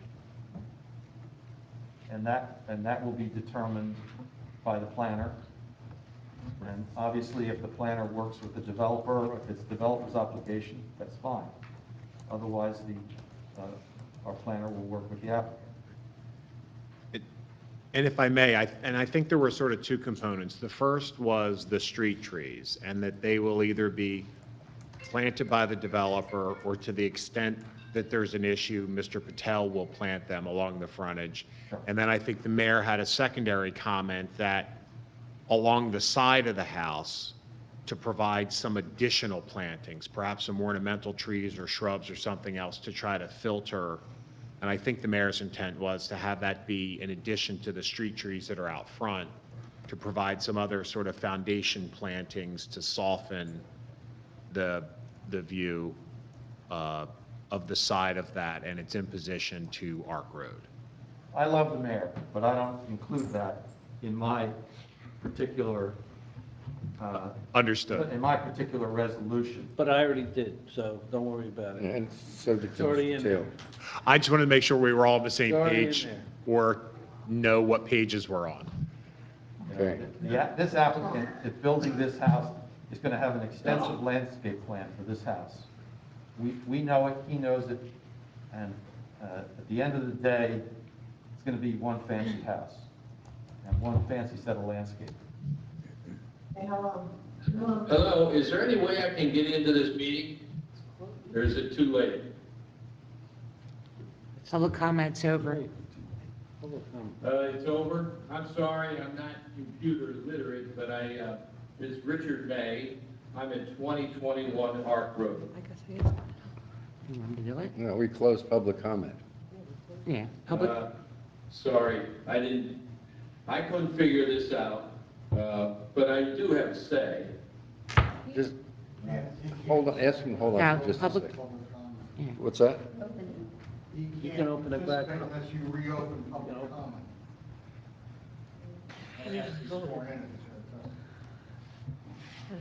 I was having a hard time figuring out how to get into this, but I'd like to see trees along that area. All right, hold on just across one my house second. On Ark Road. Hold on just one second, Mr. May. Okay. Okay. I'm going to reopen public comment. And I just don't want to get too wordy with it, but the issue of trees on Ark Road has already been addressed, and the applicant is fine with what was discussed. So it's not going to be... Okay, good. Good, as long as if it goes to the developer, I don't know what size is supposed to be put into that, what size trees were. Mr. May, can you please, Mr. May? Mr. May? Mr. May? I muted him. Hold on, I had to mute him so we can gain control. Mr. May, Mr. Kingsbury has to Yes. swear you in. You swear on the front the testimony you give will be the truth, full truth, nothing but truth, nothing but God. I do. Thank you. Now, please state your full name and address.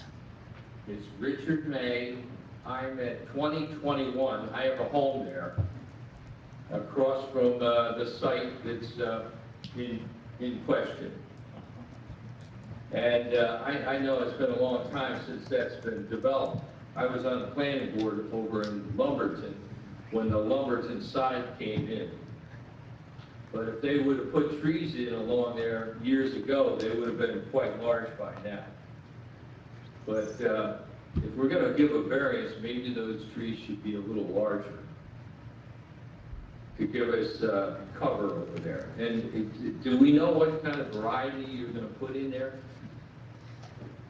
What variety of trees? Mr. May, our planner, Mr. Taylor, is going to take care of that with the applicant. Okay. Can we know before it's all said and done, the varieties? So, Mr. May, this is Scott Taylor, Board Landscape Architect and Planner. We would look, the applicant had agreed, and it was the board's comment, that to the extent that those trees are still required and bonded by the original developer, then they will be contractually planted by that entity. As we go through bond reduction, that's handled by the township engineer, Mr. Miller's office. We handle the landscape inspections. I think it's Zelkova that's planted out there now.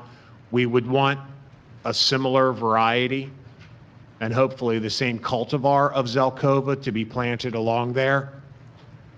And there's also been some discussion among the board and among the applicant's team that they will provide some additional planting in conjunction with their landscape around their home to further soften the landscape and the home from Ark Road. Okay, great. If the variety is, I think we ought to look at the varieties because 15 years ago, some of these varieties of trees are having a problem. So I guess we'll look at that, right? Absolutely. Okay. We'll pick better varieties if those species are having problems. But, maybe at this point we go a little bigger, maybe if they went a little bigger. He doesn't have to hire me, that's fine, but as long as there is a nice cover along there with the right variety of trees that are gonna be, suitable, that'll be long lasting. Now I. Okay, That's all I'd like to see, I'd like to have a nice cover along there. Mr. Chairman, I don't think we got Mr. May's address. Yes, we did. Yeah, Yes. Park Road. It would be 2021 Park Road. That's one of the properties I own there. 2021 Arc Road. 2021 Arc Road, and what town is your house? That's in Hainesport, New Jersey. Okay. Thank you, Mr. May. So we have Okay, thank you What's that? very much. we have a motion, right? Well, wait, I want to close public comment again for the second time. And we have a motion from Mr. McKay. We need a second. And I seconded it before he finished his motion, but, thank you for the detail. You can tell he's a lawyer.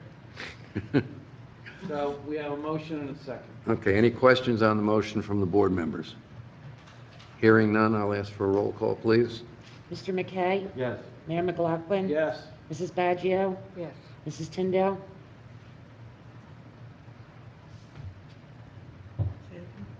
Mrs. Tyndall? Yes. Mrs. Kelly? Yes. Ms. Costco? Yes. Mr. Crowpfeiffer? Yes. Mr. Levinson? Yes. And Mr. Silk? Yes. Good luck. Okay, good luck. Thank you so much. Thank you, everyone, appreciate it. Okay, thank you. All righty, the next case is the Mount Holly Bypass redevelopment, preliminary investigation, non-condemnation, and area in need of redevelopment. Mr. Taylor, you feel comfortable staying right there? Or do you want to come up to the, I'm more than comfortable. I can sit here, I'll move this over. I'll tell you what, I'm moving. It's freezing over here. I'm moving. I'm gonna sit somewhere. I can, this one. You got some space down here, Bruce. Yes.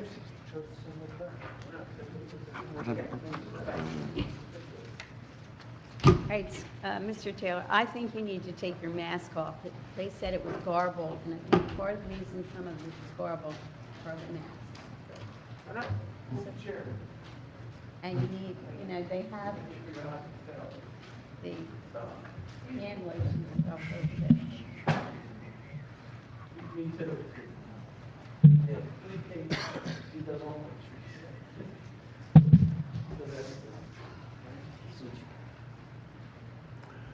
We all set? okay, yes, Mr. Taylor, the floor is yours. Thank you, Mr. Chairman and board members. We are here for a preliminary investigation for certain properties that have been identified by the Township Committee. In accordance with the local redevelopment and housing law, the Township Committee requested that the Planning Board Joint Land Use Board, as set forth under the local redevelopment and housing law, undertake an investigation to determine whether certain parcels qualify and meet the statutory criteria to be considered an area in need of redevelopment without condemnation. Those parcels are all 12 identified in the report. They are all in Block 42. I'm referring to the study area mapping and just get Mr. Kingsbury with my laser pointer. The parcels are located along Route 38 and the Mount Holly bypass. It consists of the classic Nissan properties, a small portion behind the Travel Inn Motel, the Americycle parcels, the Atlantic Wood parcels, Hessert, a fence company, and another retail strip with some warehouse distribution to the rear. The properties are located within 3 different zoning districts. A majority of the site frontage is entirely within the highway commercial zoning districts.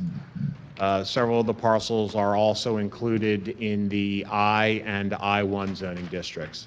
I should also note that the sort of northern terminus of the study area is the rail line along the far side.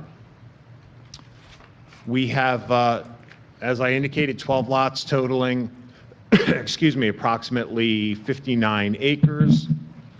We identify on sheet 8 of our report the aerial location map that is also shown on the study map. We identify the block lot, the owner, property address, and the acreage, the zone, and the property class. We discussed the existing zoning of those parcels, and we did, for easier reference, instead of talking entirely about blocks and lots, we have labeled them as parcels A through L. And I will refer to them as such as we go through the report. We identify the excuse me, the existing land use. I talked a little bit about the existing users. We identify the NJDEP land use land cover. A majority of this is what's known as the urban complex. It is largely developed.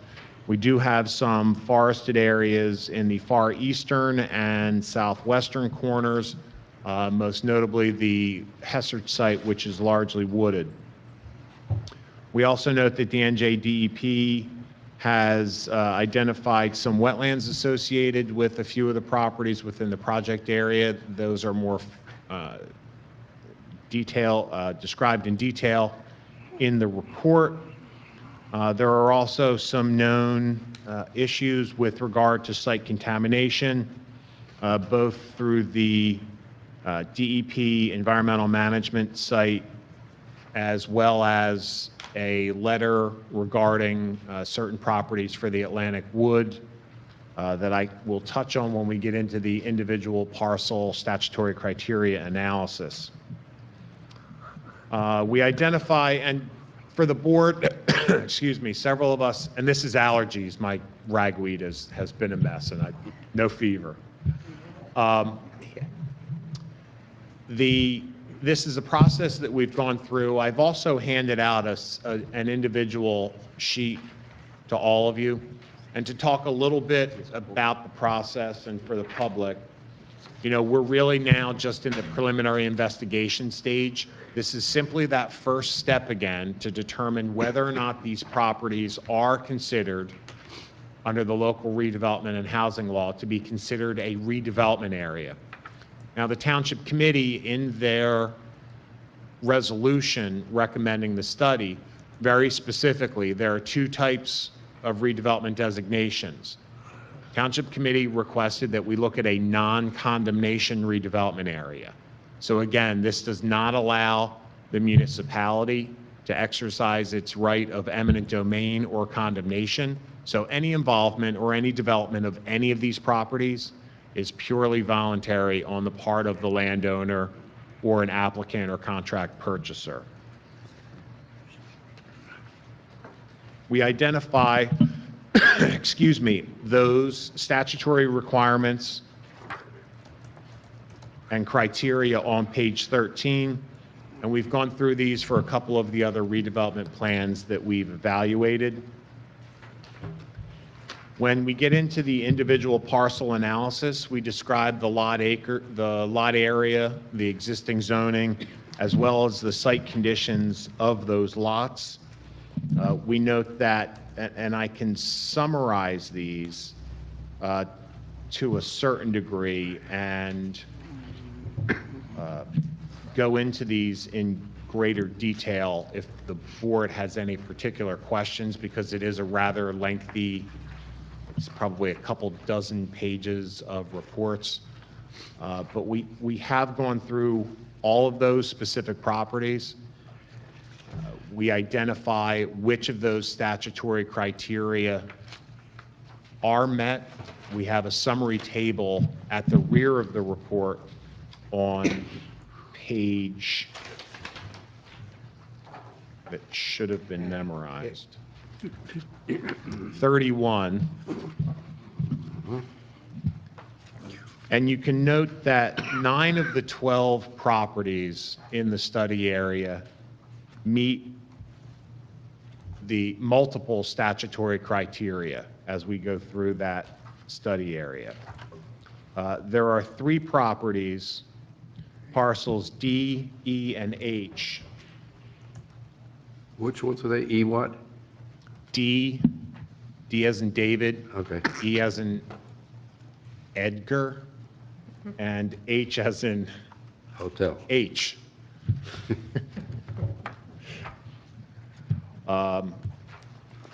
Yeah, H is actually, we specifically, because the motel and the public house are located in Lumberton Township, and this is a small rear vacant wedge that sort of extends from the rear of that property.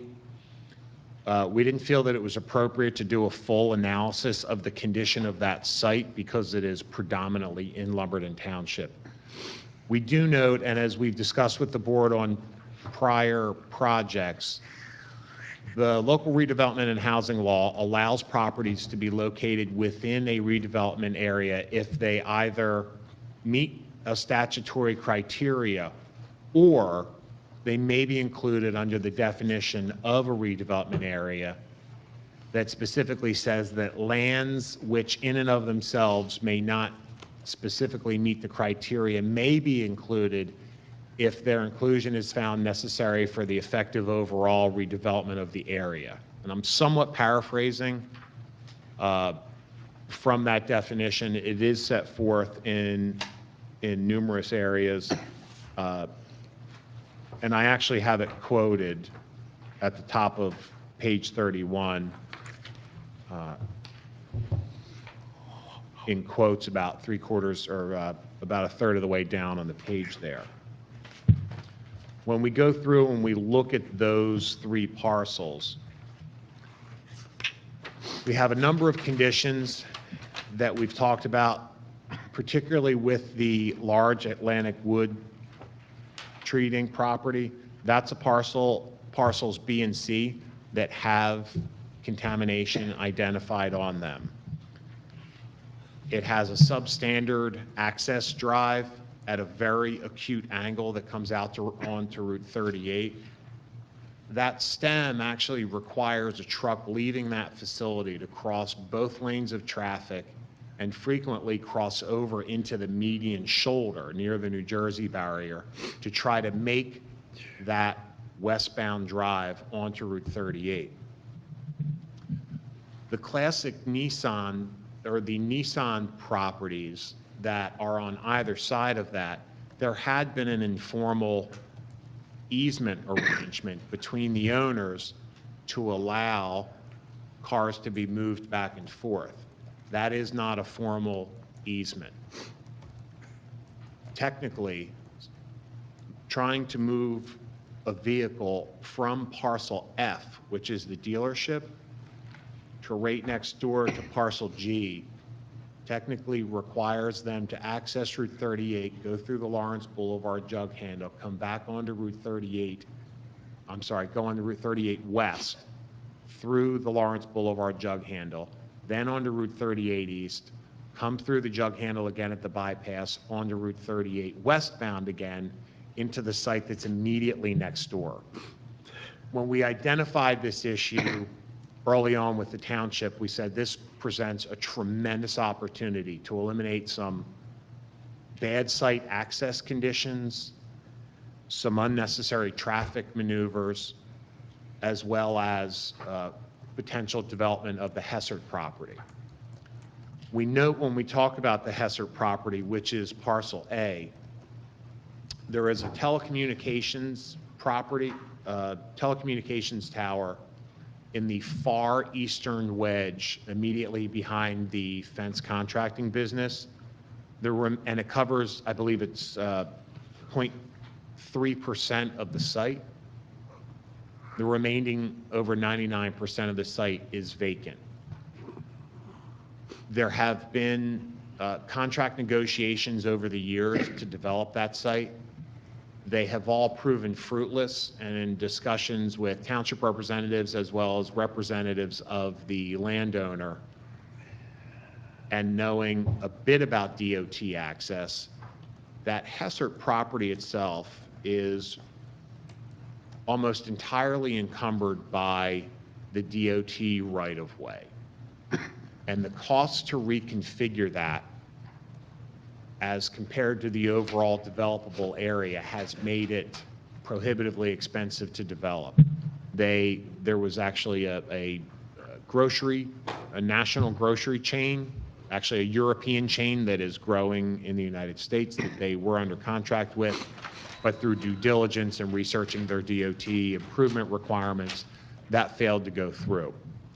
So when we started to look at this and spoke very early with the town, we said there's an opportunity here that those improvements, which would potentially help and benefit all of the properties in the area, frankly, as well as those properties on the south side of Route 38, a great synergy between those properties could be effectuated through redevelopment.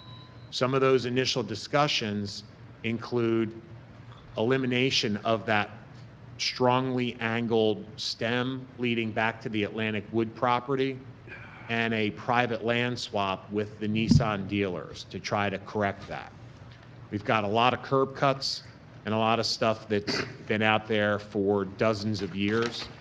And aside from 9 of the 12 meeting the statutory criteria for inclusion, we believe that the Fence Max property, because it's located at the exit lane to the DOT jug handle, as well as Parcel E, because of its proximity in the central area of that, and Parcel H, because of its direct adjacency to what could potentially be the new access road to the Atlantic Wood property, we believe that inclusion of those 3 should happen under the definition of a redevelopment area. And it's our opinion that their inclusion is necessary for the overall effective redevelopment of the area. That is the brief summary. I can go into detail on any of the particular parcels if any of you have questions. Otherwise, it would be our recommendation, as we summarize at the end of our report, that the Joint Land Use Board consider accepting the recommendations of the report and recommend to Township Committee that the area be designated as a non-condemnation area in need of redevelopment. Scott, I agree with everything in this report. I think it's really a great report. And,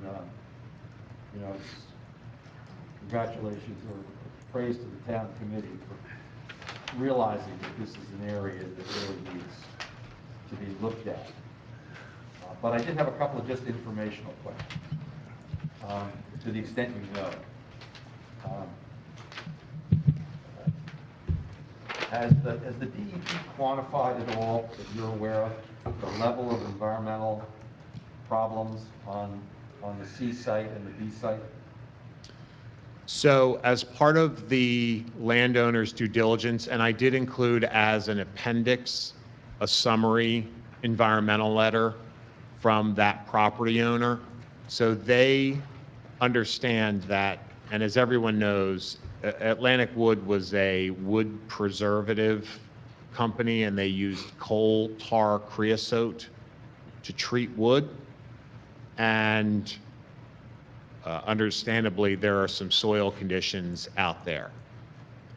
The contract purchaser, from our discussions with them, they're comfortable and would like to move forward with development of that property. They have their environmental consultants and their LSRP working through due diligence to try to get, or environmental consultants at this point, to be able to develop the site in accordance with DEP requirements. Just another, just a footnote, and I talked to you about this before the meeting. On the J lot, or the J site, there's a little carve-out along the bypass, and that's well known to be a cemetery, and I think a pretty ancient cemetery. And Trish, I don't know whether you know the origins of that, but I think there's some history in that cemetery, and although it's not part of your proposal, I just want to make a note of it, because it's something that ought to be kept in mind. Sure. If this combined site is ever developed as an overall site. And I don't think we would want to have that just forgotten about or worse, bulldozed. And I was going to ask about that. There is history with that. I understand that it is an African-American mainly cemetery, and a lot of those graves were originally in where the bypass is now. So they were relocated to They there. had to be relocated over. And on 2 different occasions, I had the woman, I gather that some of the families from Timbuktu have relatives actually buried there. Okay. I know one woman in particular was very upset. She couldn't find her grandmother. And through the course of a couple of years, and I believe it was a Boy Scout troop, went in there and fixed it up. That grave is located, so that definitely can you has just to speak be into the noted microphone? and has to be preserved. Tish, can you use the microphone? Oh, sure. The cemetery that is in question is an African-American cemetery that most of it, which was located where the bypass now exists.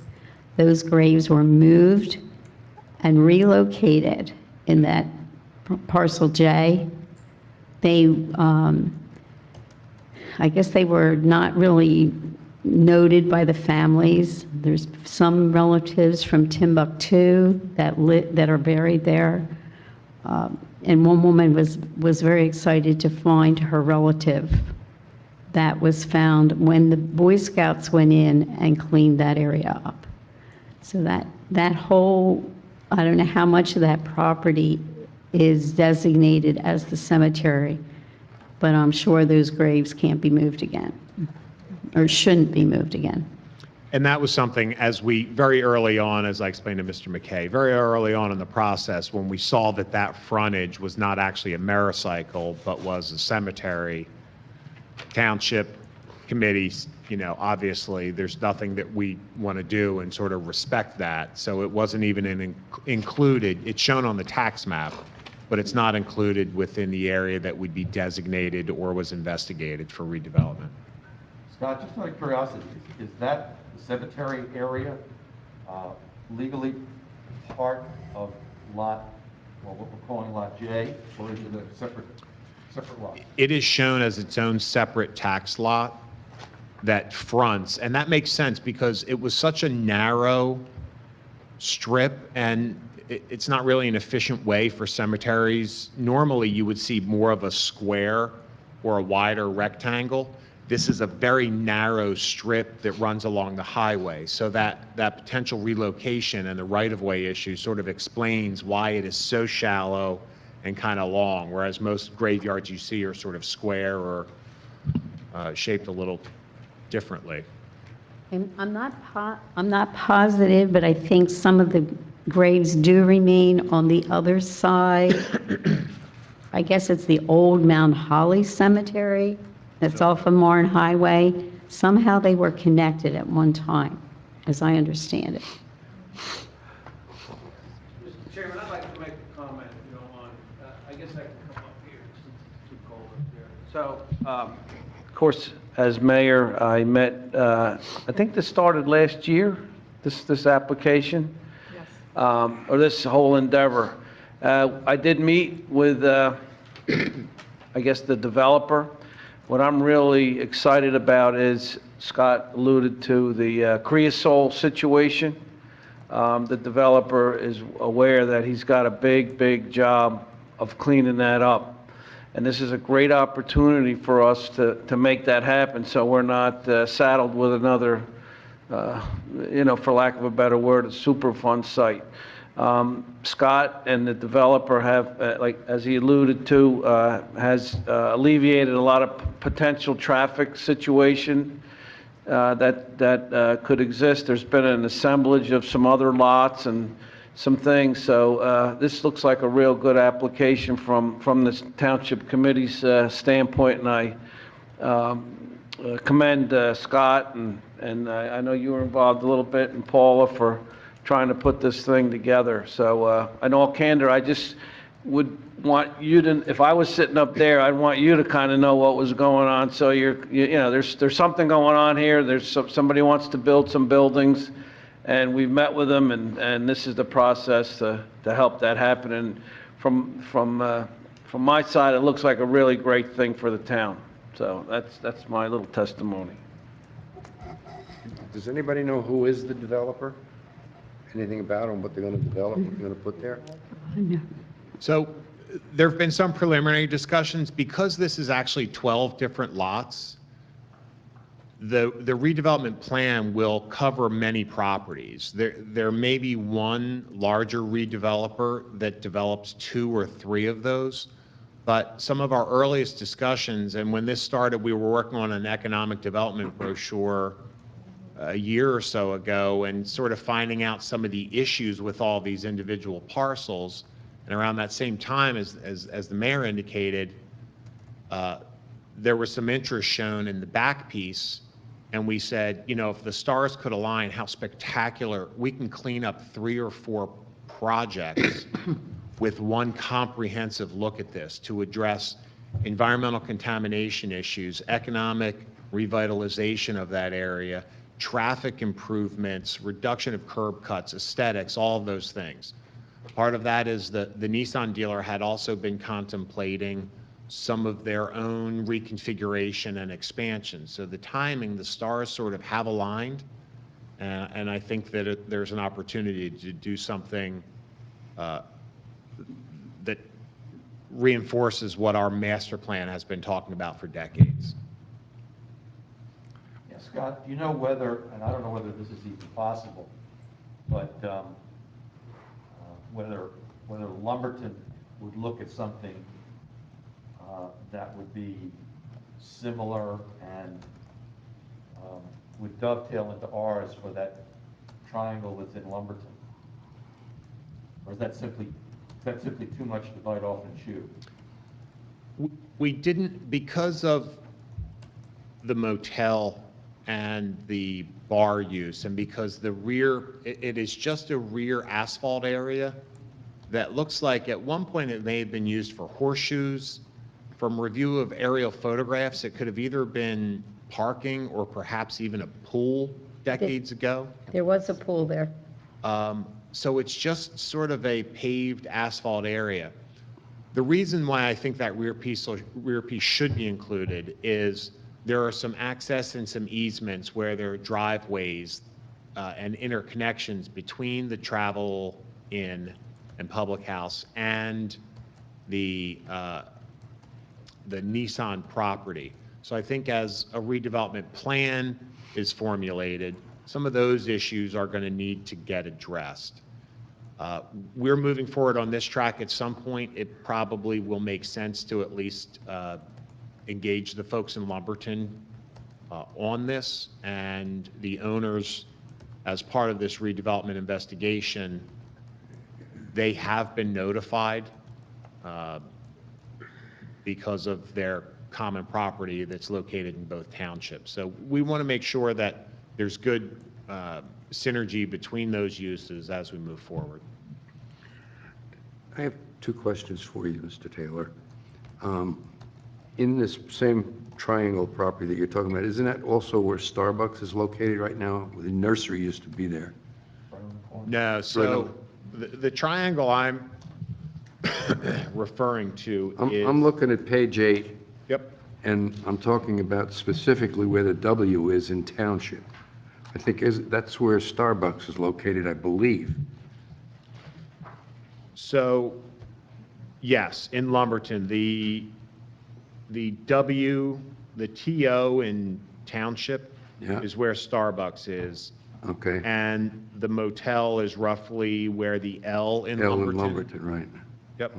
The little wedge that I'm talking about is actually better seen on page 9. Okay. It's parcel H. H, okay. And it's just it's sort of a leftover wedge. And my guess is what happened, that was the parent property. And when the township line came through that location, it sort of bifurcated that parcel. Okay. In a little leftover wedge. But you can see how it's largely green, back on sheet 8 now. It's largely green, and there is a little bit of asphalt. But there is some parking, so I think there are going to be some easements. So that's one of the reasons that I think parcel H really needs to be included as necessary for the overall effective development, to look at circulation and parking and access easements as we move forward. And another question on A. Okay, it's lot 1, but A. Somebody mentioned that that's owned by Mr. Hessert? It is. And he's the same one with the Nissan dealership? Or was? Yeah. Or was? Correct. Okay. Okay, thank you.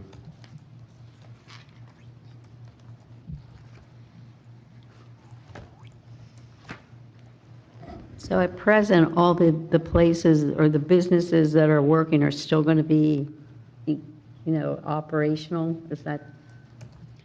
Yes. Like I said, the dealership itself, they've had some plans and discussions about improvements to their property. Okay. One of their major obstructions, which is what started some of this sort of more comprehensive ball rolling, was that stem that goes back to the Atlantic Wood property, really cutting their property in half. I mean, that really was a huge impediment. We saw it as a win-win because we know that acute angle does not work well for anybody to develop the back, because you've got to come out at a terrible angle, and you probably couldn't even do a DOT compliant curb cut in that location because there isn't enough width there. So we said, hopefully we could broker some solution that makes both sites better, and this is the first step in hopefully being able to effectuate that. Well, parcel G was at one time a bowling alley. Correct, yes. And miniature golf, I think. And so I think at one time, I mean, we're talking way back, I think they were all connected, like maybe even owned by one family.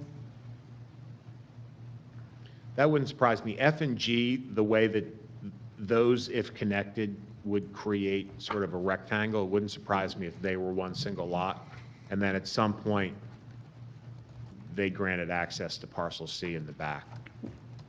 But as of now, any plans for real development the fence store sort of remains. That's its own sort of functioning site now. And the same thing with parcel E, which is that Plaza 38. There's a retail strip there, and there's a building in the back that has some overhead doors and a little bit of distribution. Those will really function on their own. There's some anticipation that the Nissan dealership may do some improvements or expansion.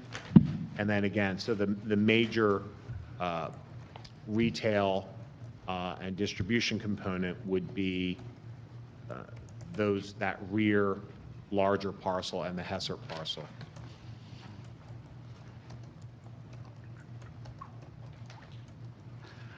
I have another question for you, sir. assuming we say yes to this and the township moves forward, is there any liability, maybe Mr. Kingsbury can answer or chime in on this too, will there be any liability to the township because of these contaminated properties? Township doesn't own that property. No, but I'm just saying if we bless this redevelopment, non-condemnation, does it expose the town to any? No, it's just zoning. Okay, that's, Not ownership. no, I know, I just want to make sure that there is none. Okay, I would think that Mr. Gillespie might want to comment on that, but my opinion is no, it would not expose the town. okay.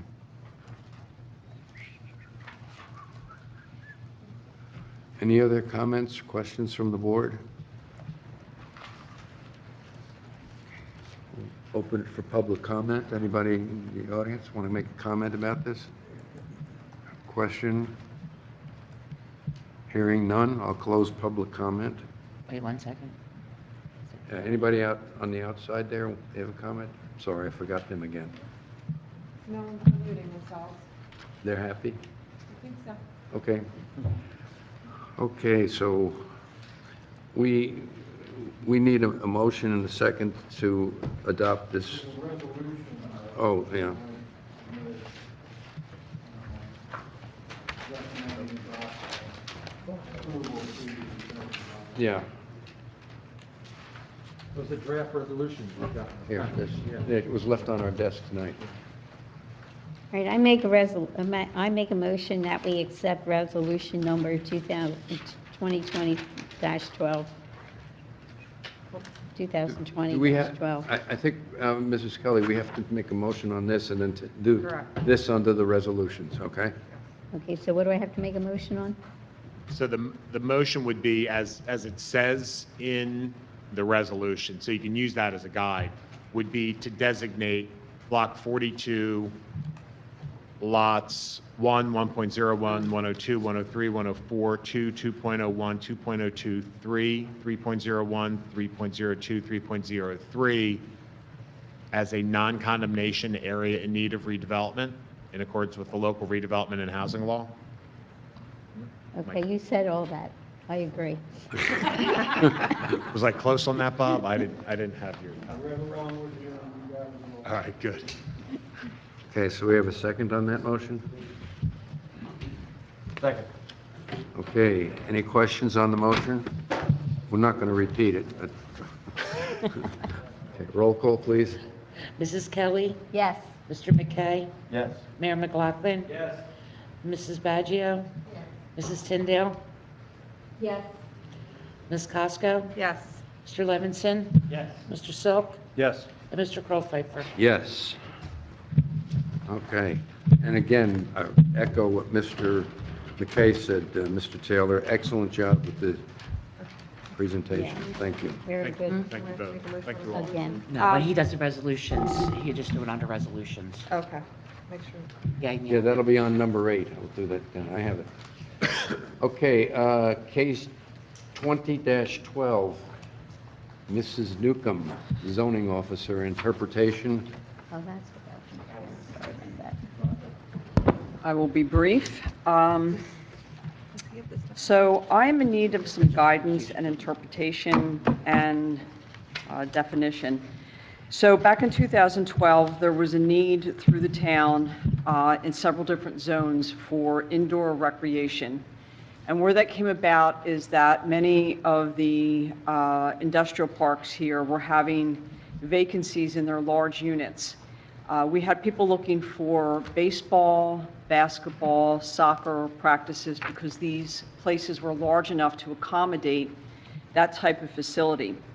With that said, is that I recently had a business, a dance studio, looking strictly for dance, come in and ask me if they were permitted to go into one of our industrial zones. So in doing my work, I took a look at that when we adopted that ordinance, and we have a definition of it, and I think most of you have that with you. It was adopted back in 2012. The issue that I have and that I need guidance that I need to have on record is that we have no definition for indoor recreation. And I've given you Moskowitz, which is what we all kind of go by in land use, their definitions of things. I'd like to find out if the board considers a dance studio a permitted use under indoor recreation. And if so, I would ask that the town allow, I guess it would be Mr. Taylor and our attorney, to do a definition of what indoor recreation is. Well, I think it's a good idea if you do a definition, but I have no problems with dance being part of indoor recreation because it is recreation. Well, and that's what I'm coming for, is because when you take a look at Moskowitz, this is not a YMCA, this is not something that's addition to a health center, this is strictly that. Doesn't matter to me whether you approve it or not, but I need something, even for not just myself, but for the town itself to have defined so that, 2 years down the road, some other dance place comes into the industrial park or to anywhere that allows indoor recreation, to know that it would be a permitted use. So basically, you want us to expand the comment on page 204 from Moskowitz, where it says exercise rooms, handball, and similar activities. You want us to say dance studio is similar activity. Right. As of now, yes, I would. And then I would like to find out whether or not that there are more things that should be included in that definition as we move forward with indoor recreation. I guess the only problem I see is the more specific you get, the more problems you might have down the road. Whereas the litany of activities with the similar activities at the end sort of covers the whole thing. Well, as a zoning officer, one of the things is the hardest part is that you're interpreting what is similar use. That's right. So then if I'm interpreting that as a permitted use, then is the board saying that is okay?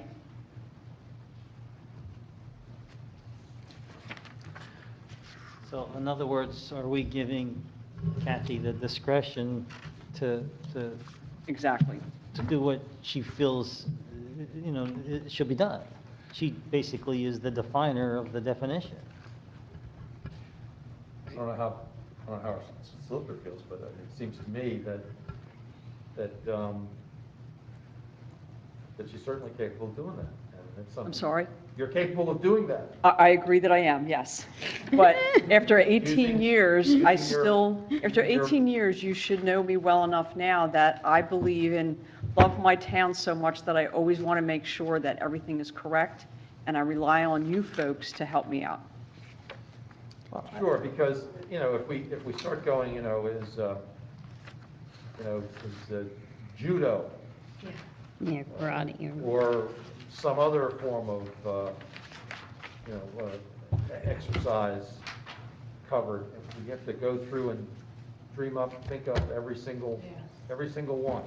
So then we have in our parking spaces, we have an indoor recreation that when this was adopted in 2012, there was a criteria for space. One for, I think it was every 250 square feet, there has to be a parking spot. So that's already defined. But I would ask, do we need to have a definition of indoor recreation? Does the board feel that the town should have that even long after I'm gone? I don't really think, well, even though I said we could use one, I don't really think we need one after the comments I've heard. Okay. It's a broad The only reason spec- that I was concerned was that we have a personal services, and personal services is defined, meaning dry cleaning, laundry, things such as that. Right. So that's why I'm questioning whether or not we needed something. If you feel that you're allowing me to make that decision, then that's where we'll go. I mean, I agree that you could go on forever to come up with a very specific kind of it.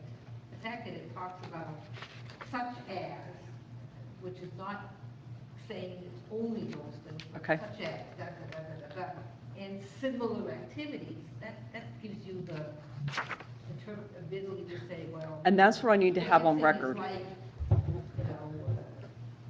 playing games or exercise, so That's what I needed from you, on record. that's what I would. Kathy, I mean, I think the key words are recreational activities. Okay. It's a recreational That's activity. why I come to And you then a guys, few so you can help examples. me get over my decision. I'm just giving you one member's opinion. As long as they fit all the other criteria with regard to parking, with regard to the space that's necessary. That's fine. It is a similar activity, and I'm fine with giving you that discretion. Then I appreciate your folks' time, and I'll still do my. You don't think it's recreational, you can make them come here. Well, yeah, and I don't ever want to put, obviously, we don't want to put applicants through that if it's going to be, but since they are considering that, allowing the zoning officer to make that decision, then I appreciate that. All right, thank you very much. Okay. Next is the minutes of the prior meeting, July 9th. Make a motion, we approve. Who said that? Oh, Mayor McLaughlin. Second? Second, Mr. McKay. Any questions on the motion? Roll call, please. Mayor McLaughlin? Yes. Mr. McKay? Yes. Mrs. Kelly? Yes. Mrs. Baggio? Mrs. Tyndale? Yes. Ms. Costco? Yes. Mr. Silk? Yes. And Mr. Colpfeiffer? Yes. On resolutions 8, before we get into them, I want to make an amendment to add the resolution pertaining to the area of non-condemnation and redevelopment that we just talked about. You all received a draft of the resolution.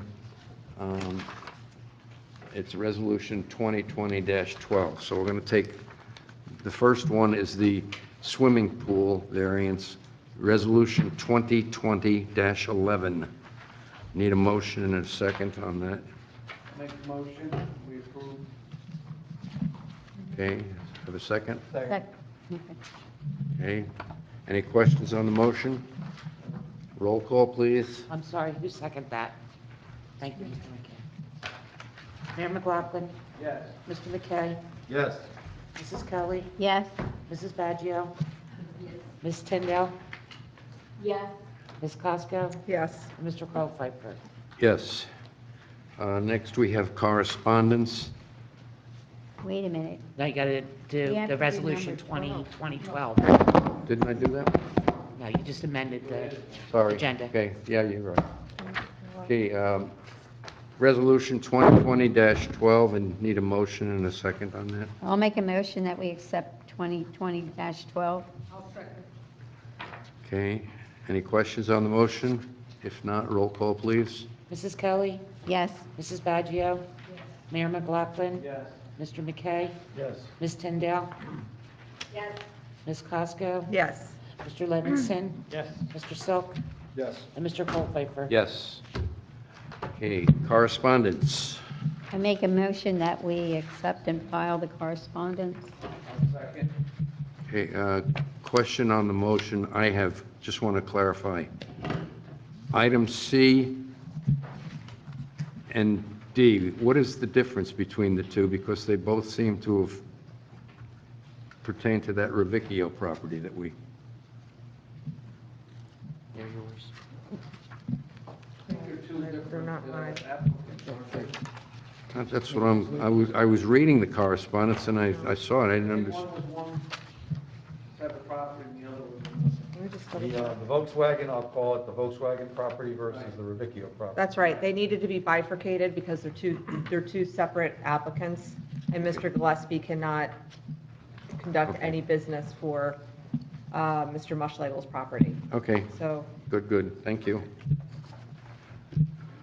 Okay, roll call, please. Mrs. Kelly? Yes. Mayor McLaughlin? Yes.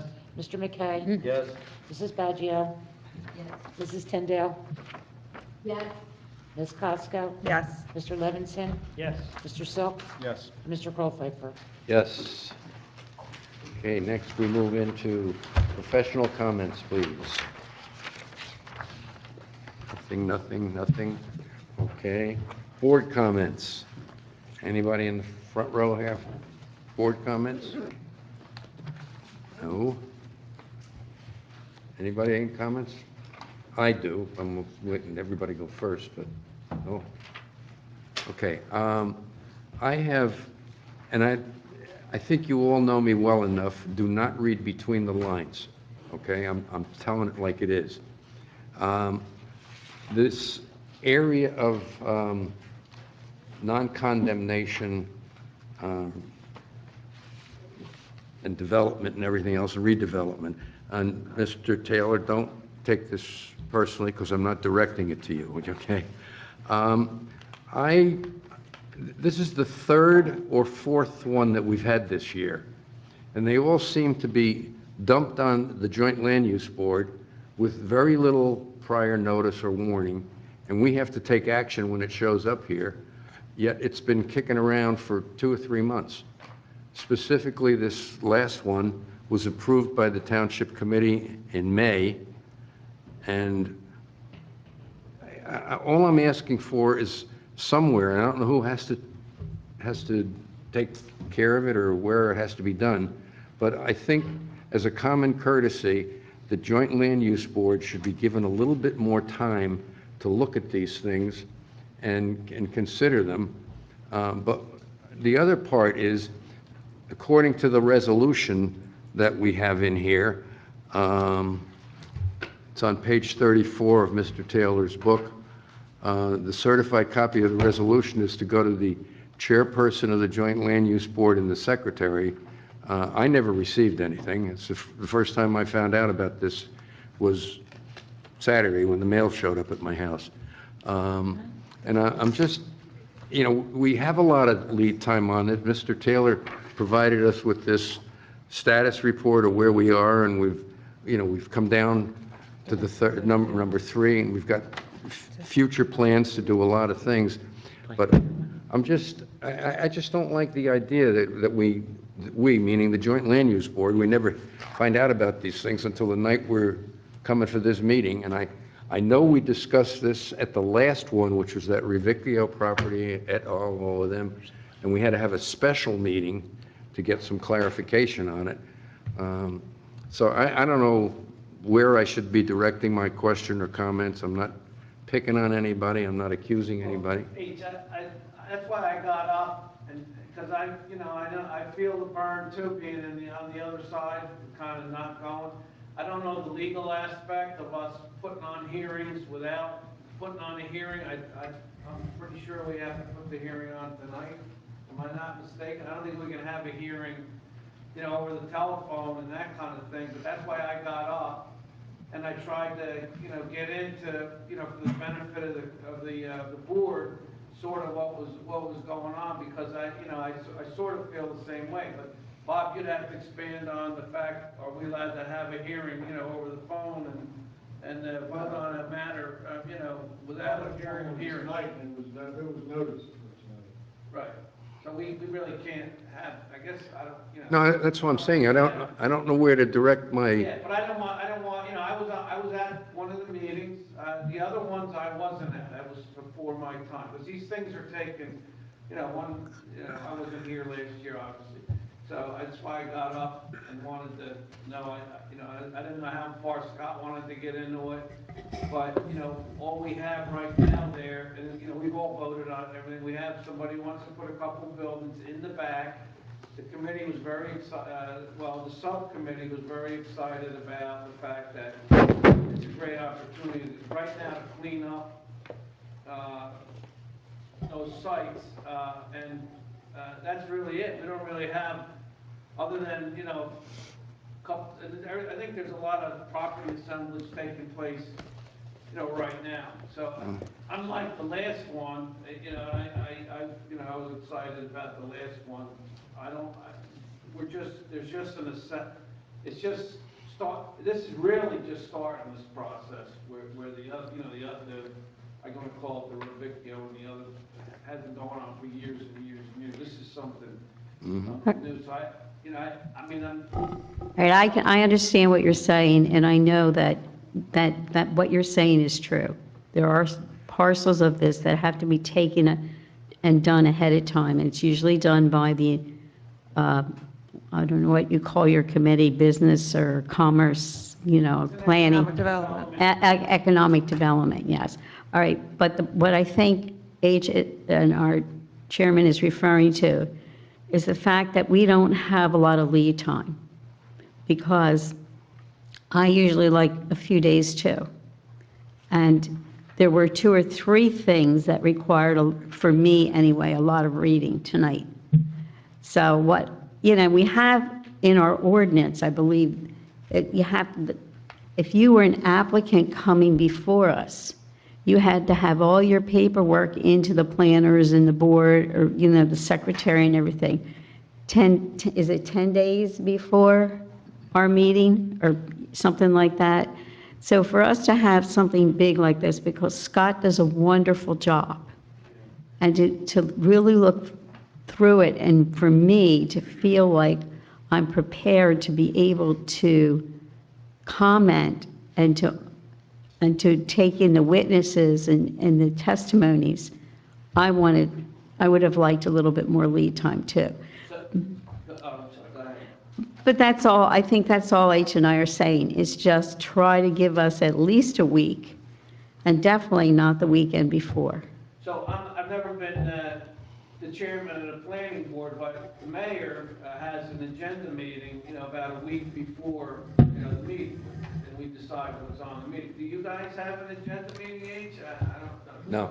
I don't know if We that's. have a pre-agenda meeting between me, Kathy, Paula, Marty, and Okay. Scott. So, again, I wonder why the chairman isn't there, at those meetings. I'm wondering why. I'm wondering if you're allowed to be there. If I was chairman, I'd want to be there. But again, I don't know what we can do to get some of these, complicated cases and, some sort of a handout. I know statutorily what we're allowed to, you guys are the experts on the laws. I don't know if you're, what the time frame is to put some of Scott's work in front of the planning board. And we can try to work to get that moved up faster. One of the things, we have a different set of timelines under local redevelopment and housing law. That study area map has to be submitted. It turns out to be around 20 days prior to the hearing. So that was here probably close to a month ago and on file. What we can try to do is make sure that they get distributed, and that can be a little bit of a precursor to the board members. I can try to make sure that we get these reports to you guys further in advance. So instead of having a week to review them, you may have sometimes 2 weeks to review them. A lot of times what happens with a lot of these projects is things languish, sometimes on the developer side. And then once those pieces fall into place, especially now, that development window gets compressed because everybody's trying to get projects online. And that's one of the things that the township would capitalize on that and not miss the window of this sort of very strong market right now. But I can try to get those in earlier. Okay. Again, there was a couple rectangles put, here and there, and then, Scott was mainly looking at, well, how do we get in here and out of there, and how do we do this, and how do we Right, I do can that? understand, yeah, I can understand all that. There's not, I can honestly say, there's really nothing, any kind of, anything firm that's proposed, and I'm confident, being involved sort of from the beginning of this one, that obviously the planning board will have say in what happens. But, again, is he allowed to be at some sort of a meeting? And maybe, yeah, the other, and please, I want to reemphasize, I'm not pointing fingers at anybody, I learned years ago, when you point a finger at somebody, you got 3 coming back at you. So I'm not pointing fingers at all. It's a surprise, I get it, and it does come as a surprise, some of this stuff. Yeah. But I mean, the resolution in the booklet that was passed in May, the township committee is directing the joint land use board to investigate. And I assume the investigation is Mr. Taylor. but we were never asked to appoint him to do the, that's my point. I'm just saying, we don't get involved until the last It's not minute. No, we it's, don't have to do that. it's not a No. request, it's a direction. And, yeah, I mean, I think we kind of covered that with the previous plan. It's, I can't speak to why that resolution didn't get to you. I apologize. It should have made it to you soon after May. But it's more of a direction than it is per the land use law and per the process. It's more of a directive than it is a request. And tonight's resolution, we could have put that on for next month, but, because it, based on the temperature of, everybody tonight, it worked out, and we can present it to the governing body possibly next week at the committee meeting to accept your recommendation that it be designated an area of non-condemnation redevelopment. And then that really propels everyone into really the meat of the redevelopment, and that's the plan. Okay. But what I hear, and based on the prior conversations and the investigation process that we went through with Mr. Friendship Farms and the other Haynes Point partners, is, perhaps, correct me if I'm wrong, are you maybe requesting to be part of our informal, as the land use chair, be brought in earlier in terms of any informal meetings that we may have with the Economic Development Committee? Because you did put together the subcommittee, which you and Mr. Silk were part of, Right. that informal meeting. Because I felt like that satisfied the challenges that you had felt Yeah, with the that- previous redevelopment That was investigation. on that one, but. Right, but for moving forward, procedurally, like Scott and our professionals have said, a lot of the process is the township committee's, area or arena. But am I correct in saying that maybe you want to be brought in earlier when we have our sit-down meetings? I would say yes. Or, okay. Yes, but I also like Mr. Taylor's suggestion that we're going to get these books a week earlier. Okay, So and then we'll- also be a part of the agenda prep Yeah. meetings as well. Yeah, and Okay. Mr. Silk too, you volunteered to help with it, right? So Yes. the difference between this and the, I'm gonna say Mulch-Schlegel-Rubicchio project is, they don't know what they wanna do over there, really. And they're not, and if they do, they're not telling us. I actually spoke to the representative from Mulch-Schlegel's property, today, and they still don't have any plans, in place. I just needed to ask him what he valued the property at, because there was some banter on Facebook that it was, a certain number, and I got that clarified. Mhm. But in some of this other stuff, the Economic Development Committee, we're in a little bit of competition. So we kind of got to step it up a little bit to keep the interest of some of these folks. Because they have timetables that they want. So we're in a little competition on this one. So that's why it's kind of going. Okay. And it's, Okay. Because they look at other sites in other towns at the Right. same time. At the same time. And that's, I understand. Yeah, we And don't. and I'm not against any of this. Yeah, I'm just understood. trying to get to, Yeah, and that's why I got up, H, to try to, yep, because again, I know how it feels. all right, cool. Any other board comments now that I stirred up the hornet's nest? No, I'm just kidding. Okay, public comments. Anyone in the public have anything they would like to comment on? Hearing none, I'll close public Yeah, comment. we have one. Whoop, Sorry, have one. yes, sir? Somebody else. Hello, this is Bruce Alderman. I was waiting for new business just to ask a question here. Okay, go ahead, sir. Yes, this is Bruce Alderman from 202 Lumberton Road. I received a letter from Renter Hall Environmental Services talking about the fact that they're going to be doing some wetlands letter of interpretation on block 99 and block 100, lots 9, 10, 11. Basically the area across the Rancocas Creek from Dunleavy. I'm just curious as to what the proposed effort is that's going on there, what sort of development they might be looking into. I can answer that. Okay, yes, Mrs. Costco, our township administrator, will answer your question, sir. So that is not, there's no proposed development. I believe you're referring to the old Creek Turn Pottery site. that the township purchased the end of 2017.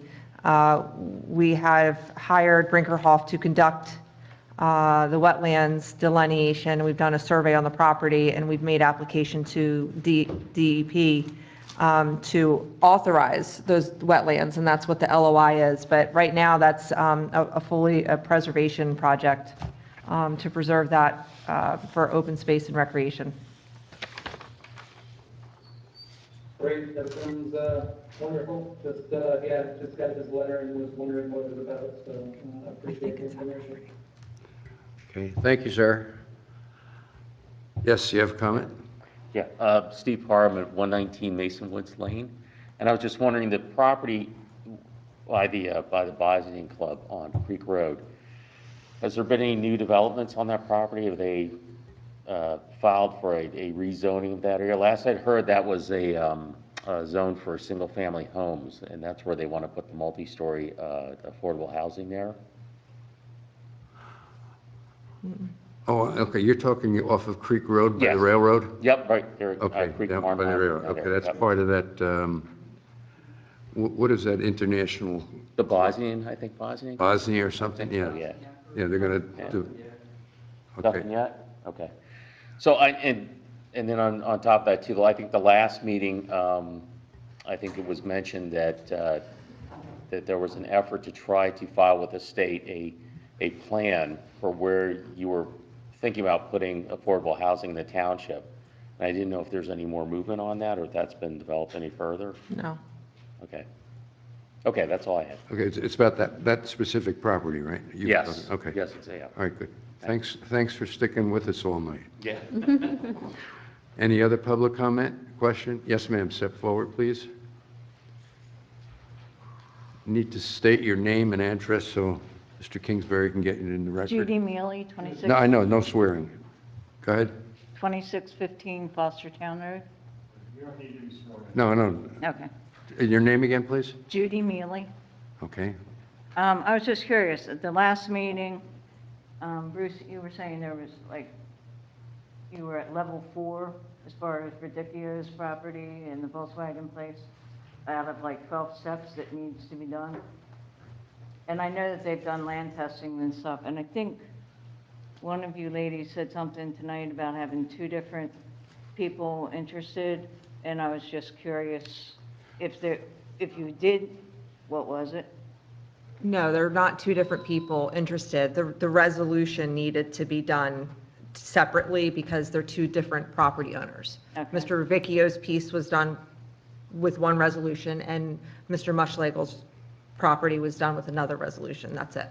Okay, so you have. That was just accepting the land use board's recommendation in their designation, which was done, I believe, Okay. last month. That's all. Yeah, I don't have a problem with it being developed. I just wanted to stay on top of it, that's all. So there's a rumor floating around town that the township's buying a parcel, and if we are, nobody knows about it in town. That would be nice. I would love to park I'm back not saying there. you're propagating the rumor, but I heard, No, part of being on the governing body of the planning board is you go to Wawa and you talk to people, or you go get asked. And I had to ask Paul, we're not buying anything, I know. either, right? So there's nothing. no, last I heard was at a meeting, they were saying possibly townhouses on the Volkswagen side, somebody was talking about.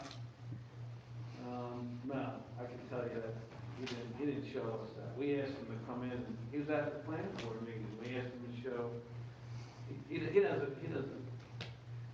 I spoke to him today, and they want to develop it themselves, and they want high-end development, and they can afford to do it. So they want something nice, whatever it's gonna be. I was assured that Mr. Molschlag was gonna make sure it was very, very nice. So, but I don't know what could go there. Well, again, just like with Yogi and Capilla's house, that's the gateway to Hainesport on that end, and that property is the gateway to Hainesport coming in on 38. Yep. So, it would be nice to have it something high-end. Yeah, I don't know what, in today's economy, what can go there, but they're in no hurry either, I was told. No hurry whatsoever. On that part. Okay, thank you. Thank you. Any other public comment? If not, I will close that, and we're at adjournment. All those in, Thank you. Second. all those in favor? Aye. Aye. We're out. Paula, you said that. Thank you all. I did. Yeah. You didn't hear me, but I did. Thank you, sir. No, not yet. Come on.